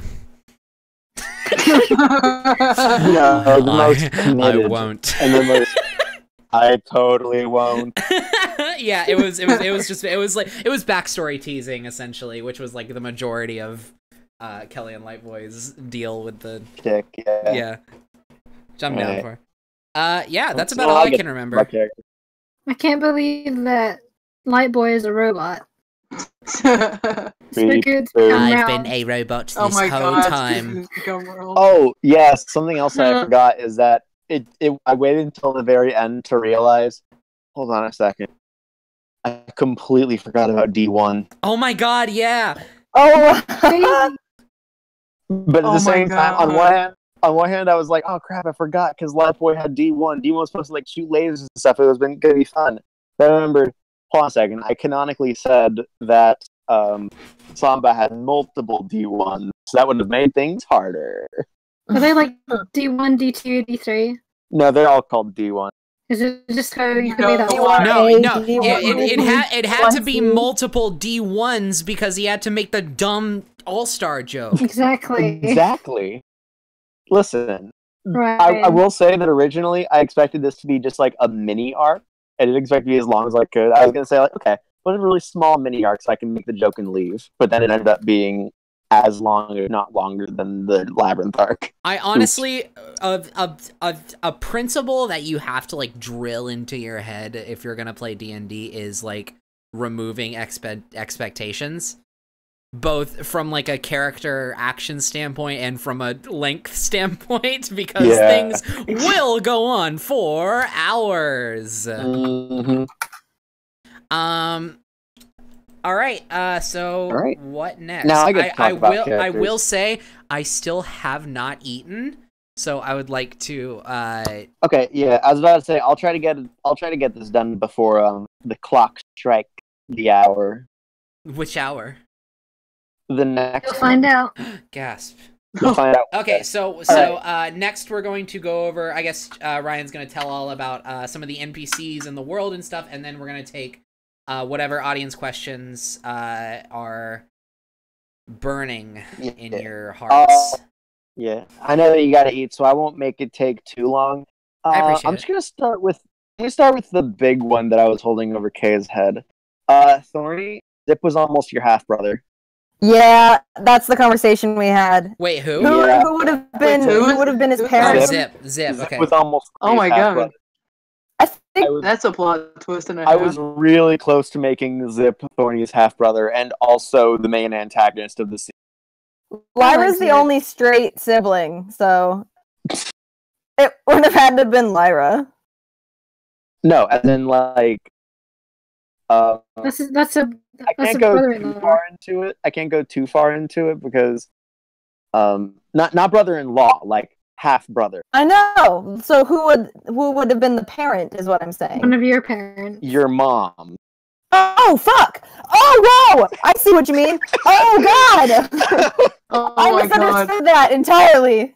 I don't know how family systems work. Yeah, no, Zip was almost your half brother.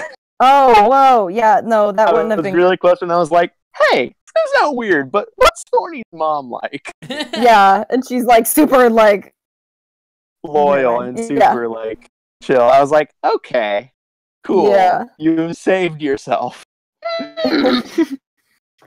All right, so going down the line on a few things. So I guess I'll talk about Zip because that's there. I won't go. I'm not going to go too deep because some of this stuff is going to be a part of the story with you guys. But Zip and there are 3 siblings that are super important, and you know about all of them. There's Zip, there's Herwild, also known as Bowler Hat Guy, and there's Pelora, also Quintus's girlfriend. They're all related. Boosh. So that's a thing.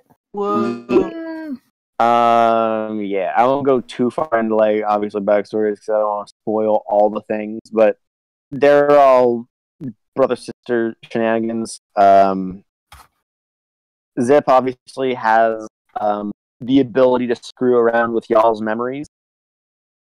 Right. And since the next individual sessions, like from now on, I don't think I'm gonna be like partitioning out like sessions like to anyone individually unless like intentionally keeping secrets anymore. So anything that was secret to one of you guys, unless you all wanted to stay secret, is probably not going to be. So like in the next individual session, Vinca, you were actually going to get visited by Zip.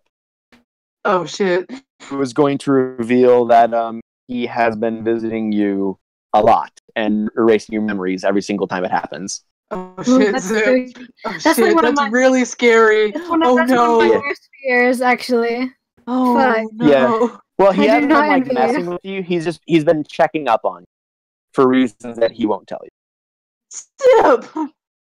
Yeah, Zip's like that. No! No! I have to keep you alive. Is he like a Russian sleeper agent? What's going on? Oh my god. Well, that's for you all to actually. But I just think I could just start speaking Russian and walk into like a tree. Yeah, he just walks up to you and was like, and he just fucking playground. Who the hell is Bucky? And it's like, no, he just walks up and Oh was my like, god. the word vlog, what does it mean to you? Video lubricant. Lubricant octopus grandpa. No. Alright, so that's what's going on with Zip. He does a lot of science things. Fucking scared of Zip now, dude. Yeah. He's chill. No, yeah, that is existentially horrifying. Well, it's horrifying, yeah, but let's see. Next person I want to talk about. Let's talk about some lesbians, specifically Quintus. That's a baby. I love her. She still has a skull in hand and is on the lookout for her dearly beloved. Fuck yeah. Can I just say, Quintus is the ultimate goth lesbian. Oh yes. Yeah, she really is, ain't she? Paramount. Pinnacle. Love that skull in Iconic. hand. She really is. In terms of spoiler things, I will say that when you all meet her next, I can tell you when it's going to happen. After the pirate arc, y'all are going to have another arc, and then after that, you're going to meet her again. However, when you do meet her again, things are going to be a little bit weird. Oh, like boy. she's not going to be very well off now. You see her. Spoiler alert. Anyway. Ruh-roh. No. I obviously can't say why, but I will say that that she'll be okay, obviously. Okay. And she will almost definitely be reuniting with Pelora at one point. Because Pelora plays a very, very big part in the story. We don't bury our gays in this house. No. Are they already married? Just question. Because I haven't actually. I don't think I ever came to a full solid decision. So I'm gonna say yes. Yeah. Can we have another wedding? What's up? Can we have another wedding? Second wedding. Second wedding. Yes. Wedding 2. Considering some things that might be pretty. Actually, you know what? Considering some relatively spoilery things that might be appropriate to have a second wedding. Yeah. But again, spoilers. Yeah. All right. Why have one wedding when you can have two? Why have one gay wedding when you can have two? So in terms of Quintus and Zip, their backstories are pretty much Zip's backstory I can kind of go into. Essentially, his dad was a human who came across a bunch of power. Essentially was like, hey, I'm powerful, I can do whatever I want. I'm gonna go bed with a piece of elven royalty. So then he did, and then he was like, alright, I'm done here, and then left. Yeah, he's a bastard, nobody likes him. And then that elven lady gave birth to the three people I was talking about, and that's essentially this backstory. Quintus's was she was chilling out there.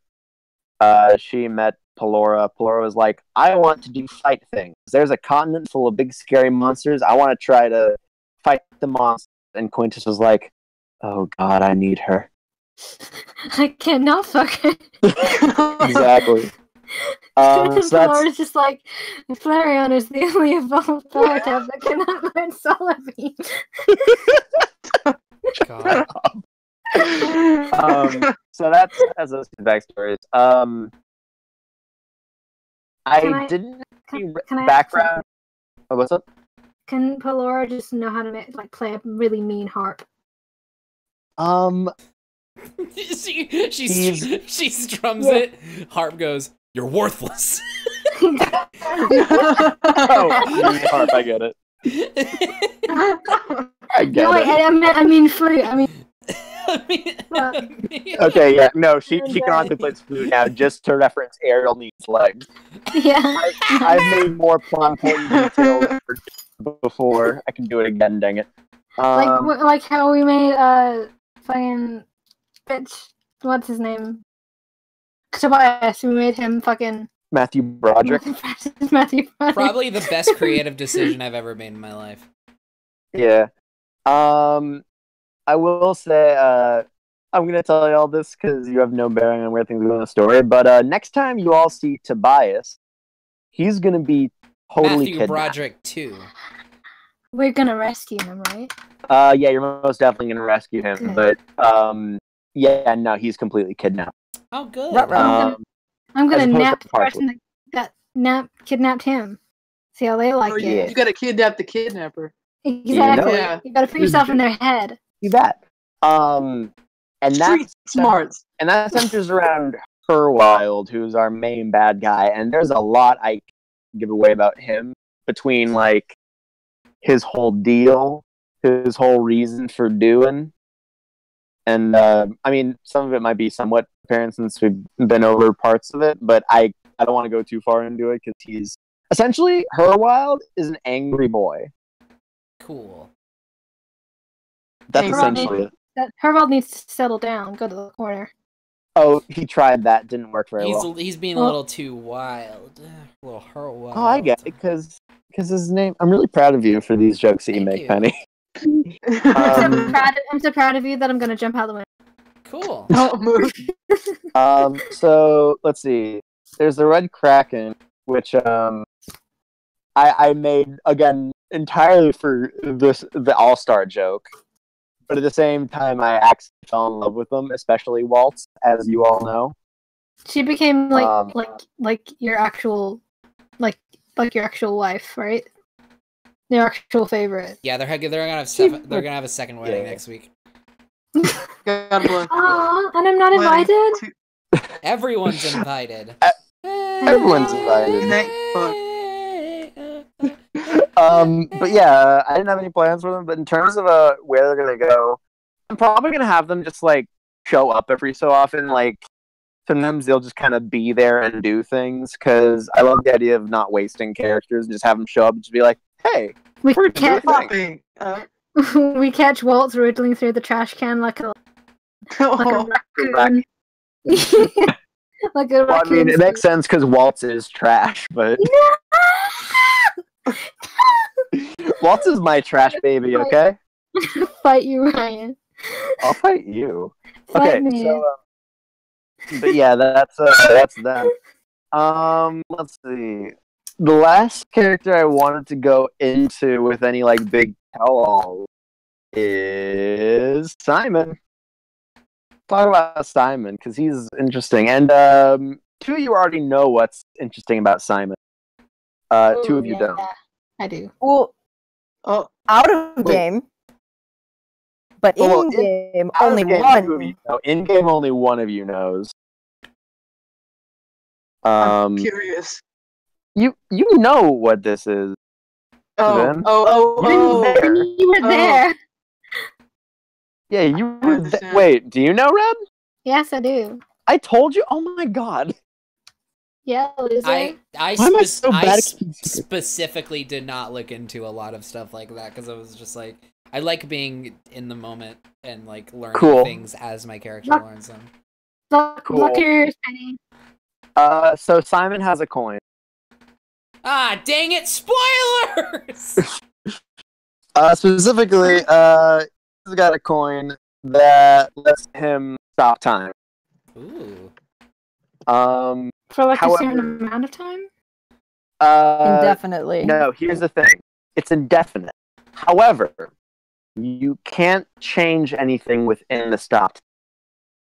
So if he ever needs to know something, like let's say he can stop time, he can look around, and then use that as his intel. His intel. So that's his stick. And on multiple occasions, so like he can't like interact with the world as anything more than an observer. Yeah, he's only an observer, but he can stop time whenever. And he actually got that. What's up? Ryan, you cut out for a second, and I heard that's his stick, and I was what? I mean, it is. That's what he said. Yeah. Yeah, he actually he hangs it from a very unorthodox place. I want to die. Oh, no. Simon, you're out of the. God. Okay. So a few things about Simon's backstory, because now that that's pretty much dropped, I can go all into his backstory. So essentially, he wasn't the first person to own it. Obviously, he got it from his dad, Count Blanche, who essentially used that to get a bunch of power and essentially joined this group. I made it. It's called the Wealth or something. I can't remember what I called it when I named it and created it. Yeah, you were the one who came up with the idea of it and the name. Yeah, I saw a sheet of paper, I wrote my name on top of it in crayon. Wait, what about the Wealth? I missed it. Count Blanche is a member of the Wealth. Dang. Oh shit. And would he be like instated after Lightboy had left? Because I feel like she would have recognized him otherwise. I'll say he was like one of the higher up. Okay, so she just didn't get a lot of time yeah, she didn't go up the bureaucracy. Also, she like blocked herself out from any the information as well. So. Right. But essentially, the time coin is essentially how Count Blanche got his wealth and his fountains. Yeah, essentially, he gambled like a madman, and every time like. He was like, I wonder what cards you have stopped. Yeah. And then just peeked at the cards. That's also how he got the app. And so eventually, his son was like, Simon was like, "You're a dick. You get all your money from cheating. I'm not going to be a part of that. I'm leaving." So he was a massive racist. He was also a racist. That's also not very good. But essentially, so Count Blanche was like, "Oh man. Probably should have let my son leave. Hey, Butler Rosario, here's the coin. Can you give it to him as a way of apologizing? Okay, thanks, bye." Okay, wait. This leads me to a very important question. And I feel like I'm opening up a long-form debate by asking this, but it's important to at least think about. Okay. Count Flanagan and Count Blanche, who's a worse person? Whoa. Blanche. Flanagan's just an idiot. Okay, yeah, that makes sense. Yeah, like, but also Flanagan did actively kill and tyranny a village. But he wasn't racist about it. This is true. You're right. he's so true. No, everyone was equally discriminated. Does that mean that Count Flanagan's one of those dudes who like posts on like Facebook going like, I'm not racist. I hate everyone equally. Yeah, no. Oh my god. He's also that one YouTube comment that's like, even though you're gay, I love your content. In parentheses, I'm homophobic.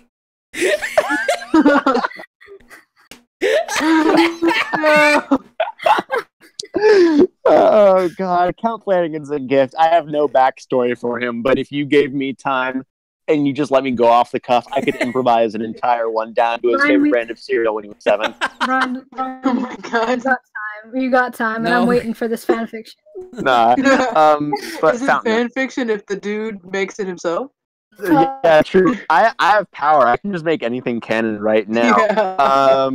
Count Fun Flanagan wears socks to bed.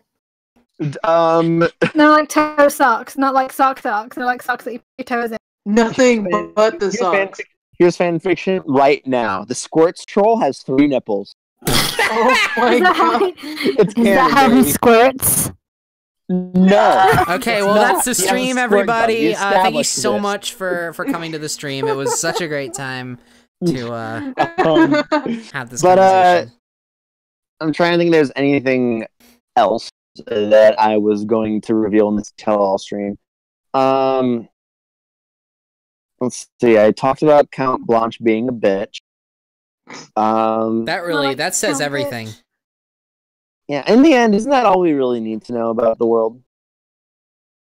It's that Count Blanche is a bitch and Count Flanagan is Also- an idiot. B.I. Also, where the CT. snacks are.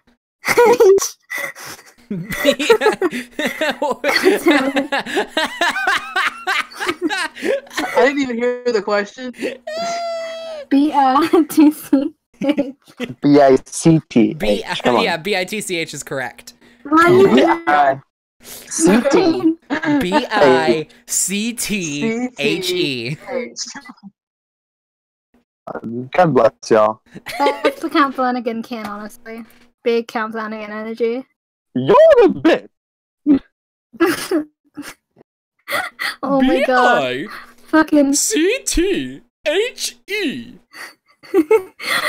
good. Fucking Count Flanagan and fucking Rosario, and Rosario is more sexual. Oh my god. Amazing. Oh boy. All right. All right. I think that's all I really had in terms of tell-alls. Anything else is a spoiler for you guys, and I want to make sure y'all still enjoy it when we go through it. All right. So do we want to take some quick audience questions and then wrap it up?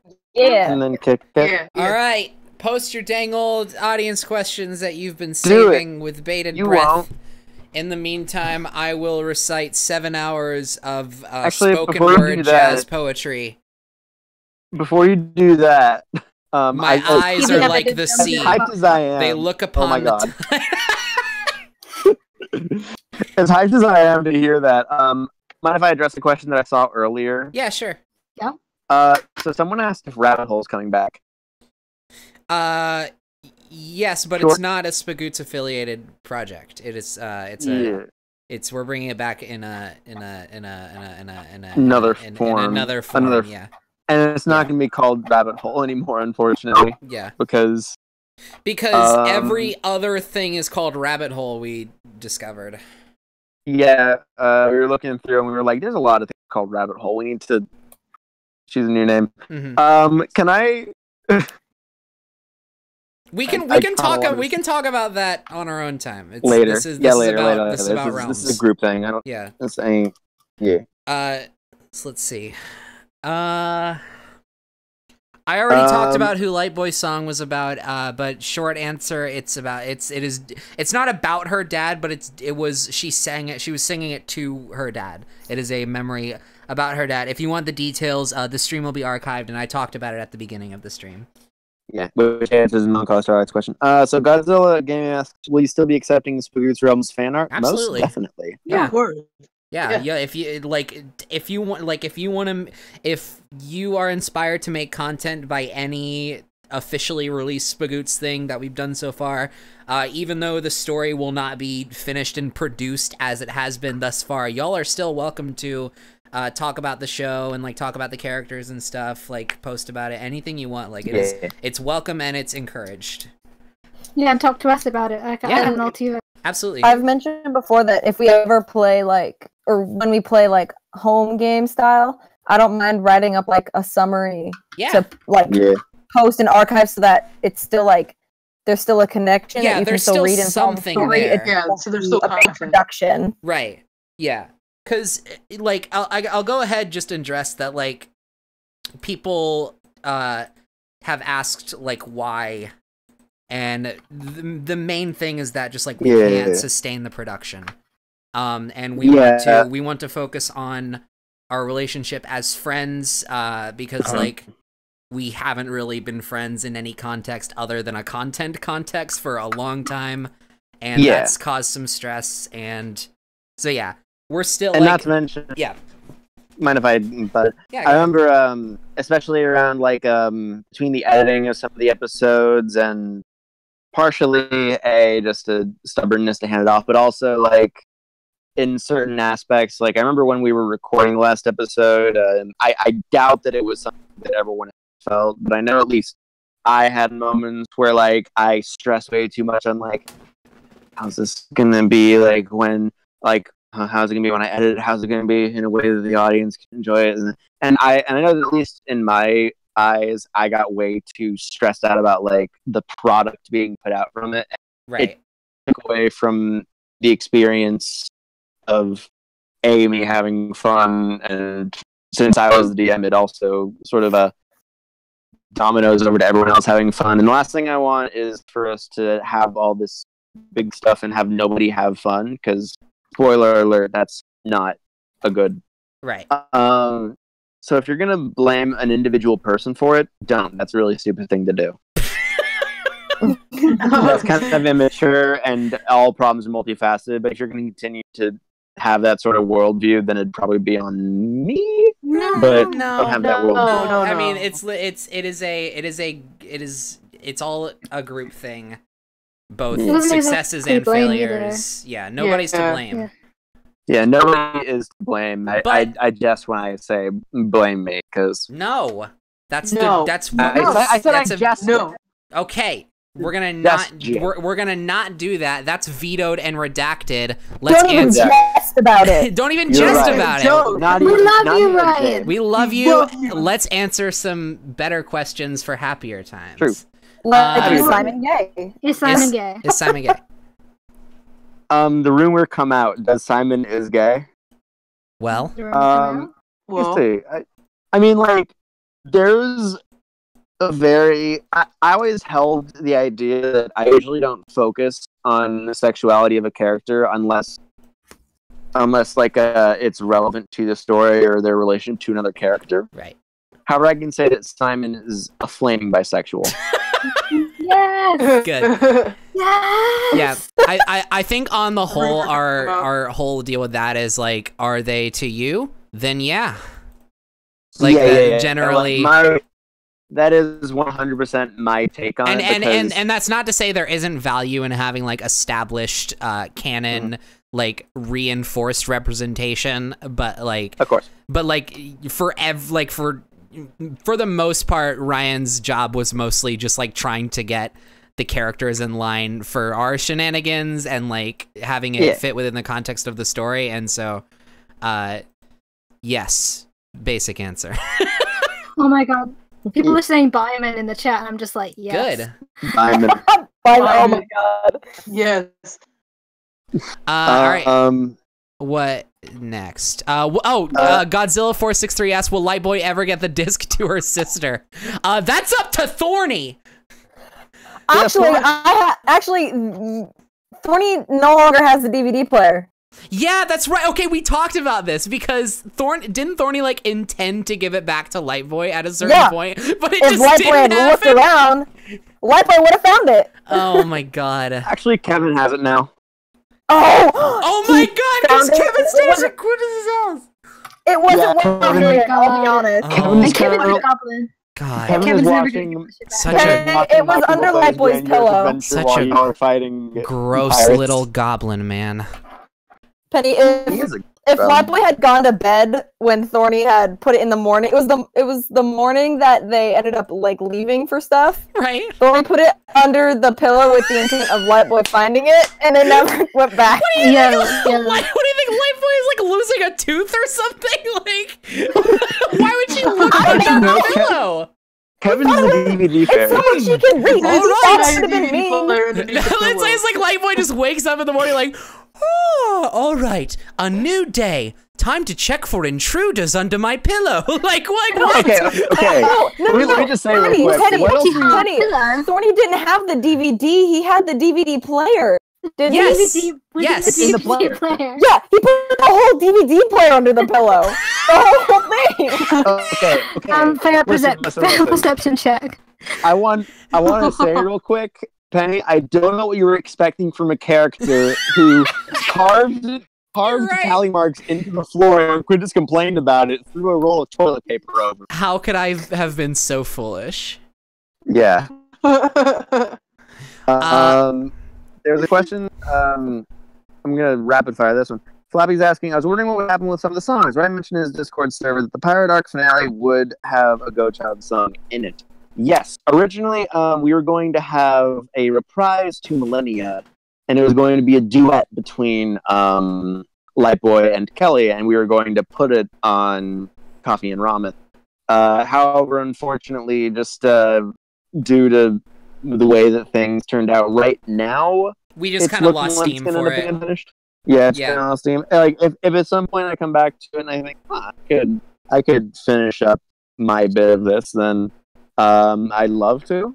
But as it's saying right now, it's on hold. The song is on hold. Oh. But I mean, there is the essentially. I mean, I could do like a small ukulele recording of what I had written, but for the most part, the song is literally just what you heard in the original prayer scene. There's like an extra verse at the beginning, but it's not that long. But yeah, it's on hold. Yeah. That's the thing. Anyone else want to pick a? Any else a question that you like? I mean, I don't want to take them all.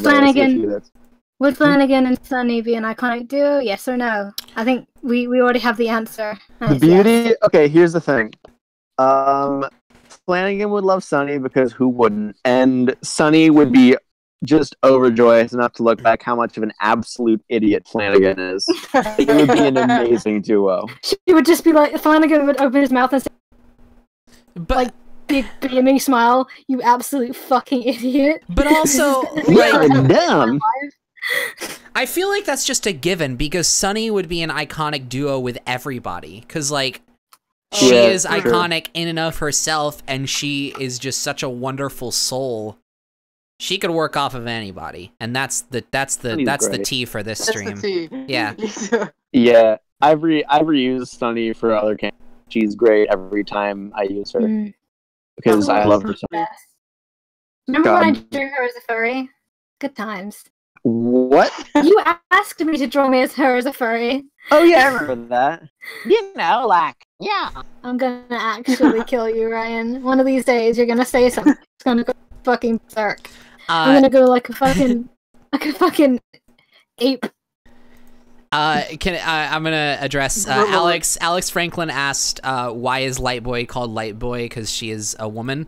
Well, first of all, that's not her like given name in the sense that like that's her full name, like first and last name. Her name is Light. Her last name is Boy. She is of the Boy family. Her father's name is Benjamin Boy. Benny Boy. Sorry. But even Benny Boy. No, I please always do that when I say that name. So like but like her name originally came from a joke because like as I mentioned before, her entire character comes from Snapcube and just like Skyrim YouTube streams and series that I've done. So her name came from this one Skyrim stream I did where I was playing like this this fan expansion pack and they had like this weird ancient race or whatever called like the Lightborn. but when they said it, I heard it as Light Boy, and I was like, did they just say like we have to stop the Light Boy or something like that? And I was like, what does that mean? And I was like, oh, Lightborn. But I was like, okay, but Light Boy is incredible. So when I made my character, I named her Light Boy, which is where the name comes from. But in canon, in Realms, that's just her first and last name. That's not like her full title. It just be like yeah. Anyway, sorry, that was longer than it needed to be for that question. No problem. I'm a long-winded person. So maybe, but what were the plans for the ARG? Oh Lord, when I tried to start an ARG, a lot of that just came from. For those of you who don't know, I tried to do an ARG for this, and what the game plan for it was going to be was the symbols were going to be like appearing a bunch of stuff. We were going to get messages from a mysterious a benefactor. And then, like, the messages would also appear in, like, various games with level editors that I would just mix up. You'd find the codes and you use them to get the next game. Like, I had something, Mega Man Maker, which is like a Mario Maker thing, but with Mega Man levels. So I did, like, 6 different levels, and I had each one do that. And then it was all gonna end with, a Terraria world. Where it'd be like, all right, your first thing is going to be at the bottom of the Crimson. So you'd have to level up your character, get the Crimson, find a little sign there that says, oh, it's actually up on a floating island. You go up to the floating island, it's like, actually, it's in the dungeon. You can go to the dungeon, and then it's like, actually, it's in the underworld. So you go to the underworld, and floating there in large blocks was an @ symbol followed by a bunch of the runes, and if you translated it, you would find out what the Z finally was, and you would get the Twitter handle of @YaBoyZip, which was a Twitter account that had been tweeting out the exact same messages that the Alex Rubin Gold Twitter was getting, along with a few things being like, oh, actually, wait, don't go there, that has spoilers. Oh, God. Whoopsie. Wait, did you go there? No. Well, it has minus spoilers. I didn't go, but I was just like, oh, no! It has spoilers about why he's visiting Vinca, but I need to know now. I'll say you're dying. Wait, what? What? Whoops. Oh my Whoops. god. Wait, I'm dying? We all are, man. Everyone's dying. But Altivo considerably works on their efforts to find some kind of fucking like. We all die. Note. You either kill yourself or get killed. I'm fucking terrified. Actually, what? What's he gonna do? I mean, I can either tell you now, or I could wait to tell you over like later on. Vinca better not be dying, because if he is, you'll be dying. Oh dang! I mean, do you want me to tell you? I really want to just leave know. Like, just my conscience. Okay, cool. So this is kind of a throwaway thing. Remember when you were checking out Dougie's stuff, and he's like, check out all this tech, and like you tried to use something, but like for instance, like it's invisibility that lasts for like 7 minutes, and you used it, but only worked for 7 seconds. Yeah. Yeah, you're losing all of the magic in your body. Oh. Ruh-roh. Including and the you know magic who else is of losing life. all the magic in their body? Wait, what? You know who else is losing all the magic in their body? Who? Quintus. Oh, that's why she's different. No. Oh, Ruh-roh. See? Oh, Ruh-roh. See, since you two like straight up died, being in the soul door has a few negative consequences. No kidding. And since Zip made the soul door, he was like, I'm curious how this affects a person. Ruh-roh. Uh-oh. Zip, So I'm gonna strangle you. So one of the arcs is going to be you guys going into Elnora, where Zip lives, to try to find out how to fix that crap so that Vinca and Quinn just don't die. Danger. Thumbs up. Ruh-roh. Thumbs up, 10 out of 10. God. Okay. Ruh-roh. Someone asked if Thorny ever had a boyfriend before. Well? No, not really. He's had crushes and stuff, but like he was isolated and then became self-isolating. Not really. He may or may not have a crush developing right now, but who knows? I mean, I'd fall for Flanagan too. Let's be honest. Oh God, that's not even a joke. We don't fucking know it's Tony. Don't joke about that shit.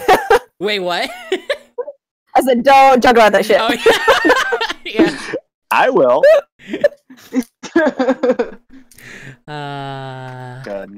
Good stuff. Can I ask who? I think I might know who, which is gonna make I think I know. things interesting. Who do you think it is? I mean, I don't know. That's why I was asking. Expose him. It may or may not be a recently revealed bi boy. Oh, dang. Good old Byman. I can't believe that Thorny is in love with me. Anyways. Here's Wonderwall. Everybody saying F. Oh my god. Someone said press F to punch Zip. Best thing in which the I mean world. same. I had to immortalize. But the thing is, look what OP said. God. Loki loves it, but he still needs a little punch. I mean, Don't true. we all? He needs a No. little punch for ripping the magic out of my body. Oh, wait. I did To be want to, fair, that was a good one. Someone asked, what the heck happened with Flanagan and Lightboy that led to Flanagan's temporary death? Oh yeah, that's right, because we included the aftermath in the show itself, but we never gave the context. For the Christmas. Do you want to? Okay, do you want to give actually, the context as to how Flanagan died? There's honestly, like, explaining the context is only makes things more confusing. No, yeah, it does. It doesn't help, but it's also hilarious. Okay, so context for the context is people were like, "Hey, you should stream this one game, Doki Doki Literature Club," and I did, and I wasn't a fan. Yeah. So long story short, it was a horrible time. Yeah, I mean, like, it was a beautifully crafted game, but it was a horrible time. Yeah. So in personally. order to pick myself up, I was like, "Hey, do you want to do like just like a thing, and like a D&D thing?" And the thing was like, "Yeah." So I was like, "Okay, I'll come up with something really quick." And I guess my mind was in a bad place for some reason. I can't imagine why. And I was like, "All right, okay." So Lightboy wakes up in like a Saw movie. Like an escape the room type deal where it's implied that there is like people dying around her. And Penny was like, "All right, I'm gonna take the spider boots. I'm just gonna climb up the wall." And then Flanagan's like looking over and like going like, "Please don't do that." And, no, well, and then you forget to establish that, like, it starts off and there's like a line of people through a window and like a buzzsaw, and Flanagan comes in over the intercom like, "Press this button 50 times." And she's like, "What is this gonna do?" "It's gonna kill all the people." And it's like, "Oh yeah, that's what happened." Like, why? So like, why are you having me do this? Like, it's like a saw trap or something like that. And then she's like, "I'm not doing this." So she puts on the spider boots and then climbs up the wall. And he's like, "Please don't." she reaches this balcony, and then you can continue. No, I mean, there's not much more to say except for Lightboy stabs Count Flanagan. Yeah, Lightboy just breaks down the door and stabs him. Which honestly, that makes the line like, "None of you guys are that bad for super hell." Oh really? And no, literally the context that is how Flanagan died makes the entire Initiative Uprising arc so much more funny from Flanagan's perspective, because he kidnaps Lightboy, puts her in a saw trap, and almost tries to force her to kill people just mercilessly in a row, and then he has to save Christmas. Also, he goes to like heaven. God. He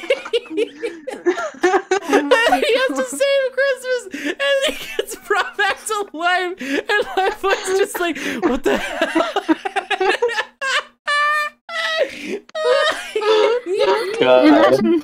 imagine this from Lightboy's perspective. She just killed his. I know, yeah.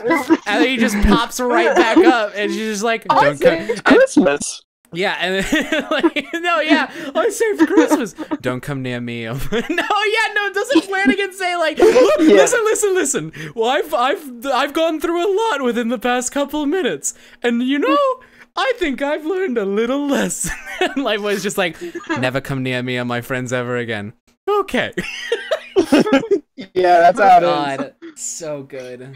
Absolutely hilarious. Can I just say only slightly related, but I'm still so happy with Initiative Uprising. That was such a cool little Initiative detour. Uprising That was so cool. Could we just do that? Could we just do that every Christmas? Yeah, no, I'd love to do like just like a Christmas D&D thing. Yeah. With Once the initiative every characters. Christmas. I mean, like I expressed earlier to Kay how much I love Inga on Twitter. Oh, Inga's great. Yeah. I would die for Inga. I would live for Inga. True. I would kill for Inga. I don't know. Who's gonna Pepsi die? for Inga? That's how you know dedication. He was just like, no, don't. All right, is there anything else we want to address before wrapping up? Any One more more question questions? I was gonna glance at because it was put in the chat. Melancholy Starlight asked about the relationship between Waltz and Tango. I'll say that I didn't have anything planned beforehand. However, afterwards, I had actually used Waltz in like a bunch of like roleplay sessions. So I actually like gave her a character, and essentially the idea of them is Waltz is significantly younger than Tango. She didn't get to know her parents because Freddy Kraken was a bitch and offed them. And Tango is like, hey, let's not kill the very, very small baby. And then they were like, okay, good idea. Killing babies is considered rude in most parts. So then Tango, essentially Tango's like a father figure for Waltz. That's essentially their relationship. Heck yeah. Tango's the gay dad. God bless. Good. Yay! All right. Another gay character to add to our ranks. Yeah. All right. Well, I'm personally ready to wrap up because again, I need to eat and I gotta drive and it's like 10:22. Yeah. But is there anything else y'all want to quickly address before we get going, or are we just good to wrap up? I'm good. I just thought about something. What do you think about? Tango and Tobias, they both have T names and they're both dads. Coincidence? Anyone whose name starts with T is a dad. Tinka. Also V. Terry. I'm trying to think about any other characters either planned or existing that are dads that start with T. I mean, let me see. Terry from Brooklyn Nine-Nine. Terry from Brooklyn Nine-Nine is a dad. Is the dad. He is dad. He's the only He's dad. my dad. He's the only dad. All right. Thanos. Tianos. Thanos. I mean, to be fair, he is a dad. No! What? Is he? Is he really? Is he? I mean, he's but he's not a good one. No. Well, Is no, that he's the not hill actually. you're Never willing to mind. die on? They're not. He didn't even birth them. Never mind. What am I thinking? Horrible. He kidnapped. Thorny Oh is yeah, a there's teenage- Tap. Tap wasn't a Everyone's dad saying Thorny. because he Tap could- felt he had a love, but then the love died. That doesn't mean that he wasn't a dad, Ryan. Think about it. You're right. You're right. Why is everyone calling Thorny a dad? Because his name starts with T. Yes. To be fair, Thorny's the team dad for like everybody. Okay, That is a horrible decision. it's I Well, know. true. like- Have you met his squad? He can he can straddle the line between Team Dad and Teen Rebellion like very easily. Yeah. Well, I think I'm dead, y'all. yeah, I'm dead too. Hanos is Thank dead. y'all for In coming. this house, we are dead. In this house, we are dead. Yeah, thanks. There you Thank go. you seriously to everyone who supported the stream and has supported us And in. the series in general. Yeah, I was gonna say all Yeah, we love of you our guys. shows and Thank you, endeavors thus guys. far. we love you all a ton, and we really appreciate your interest and enthusiasm in like this world and all of our characters and stuff. And it's sad to see it have to come to an end, but like not necessarily. I was gonna say we do plan to continue on our own time, whenever and however we can make that work, and we plan to share whatever crazy adventures happen off camera. But this was something special for as long as it did last, and I'm very happy that we managed to put it together. I'm happy that I met all of you guys. Same here. I'm really happy to have met all you guys as well and had the opportunity to be y'all's friend. I'm really happy that I got to share the story that I made in my crazy mind with y'all, and that y'all managed to make it only better by being key parts. And not only that, but I'm really happy that I'm just happy that I could do this. I could be creative and use it to have a good time with you all, because y'all are my friends, and I'm just so glad that I could make it happen. And above all that, I'm really glad that I could share our good times with everyone else while I wasn't too busy with all sorts of other things. And I know that I'm definitely gonna miss sharing it with the world, but I'm still so glad that we can still continue it on our own time. Yep, and there's still stuff to share, just in a different medium. Yeah, in a different way. And I'm just glad that while it was shared in the format, that it was something that you all enjoyed as much as you did. Yeah, of course. Also, I did want to acknowledge that it was also really good to kind of have Vin be like a more central part of the group because of this project. Like, it was legitimately really cool to grow closer with you and just get to know you more, and just have this reason to interact with you more. So yeah, it's been really cool in that sense as well. Thank you so much. I've really enjoyed getting to hang out with you guys and getting to have an opportunity to do more with you guys, because I'd like to do more and just hang with y'all and be a bigger part of the group and just do more. It'd be awesome. Well, you're always welcome. Yeah, you're welcome. Heck yeah. All right, I gotta go, so I'm gonna go ahead and bounce and stop the stream, but I love you guys. I love all of you in call and everyone in chat as well. Just on a big simultaneous love fest. We will. And all right. Any other questions can always be asked to anyone. Yeah. If we didn't address a question in stream. Yeah, always open. If you still have questions that you either thought of tonight that we didn't get to, or you think of later, please do not hesitate to send either individually or to the Spagoots inbox, I guess. I know I'm more likely to see it individually, just because that's, I don't know, it's more, I get a lot of messages in my individual box, so that's mostly what's open. But either way, please do send them. And yeah, all right, I'm gonna bounce. I love you guys, and we'll see you later. Everybody say bye. Bye. Bye. I love Bye, everybody.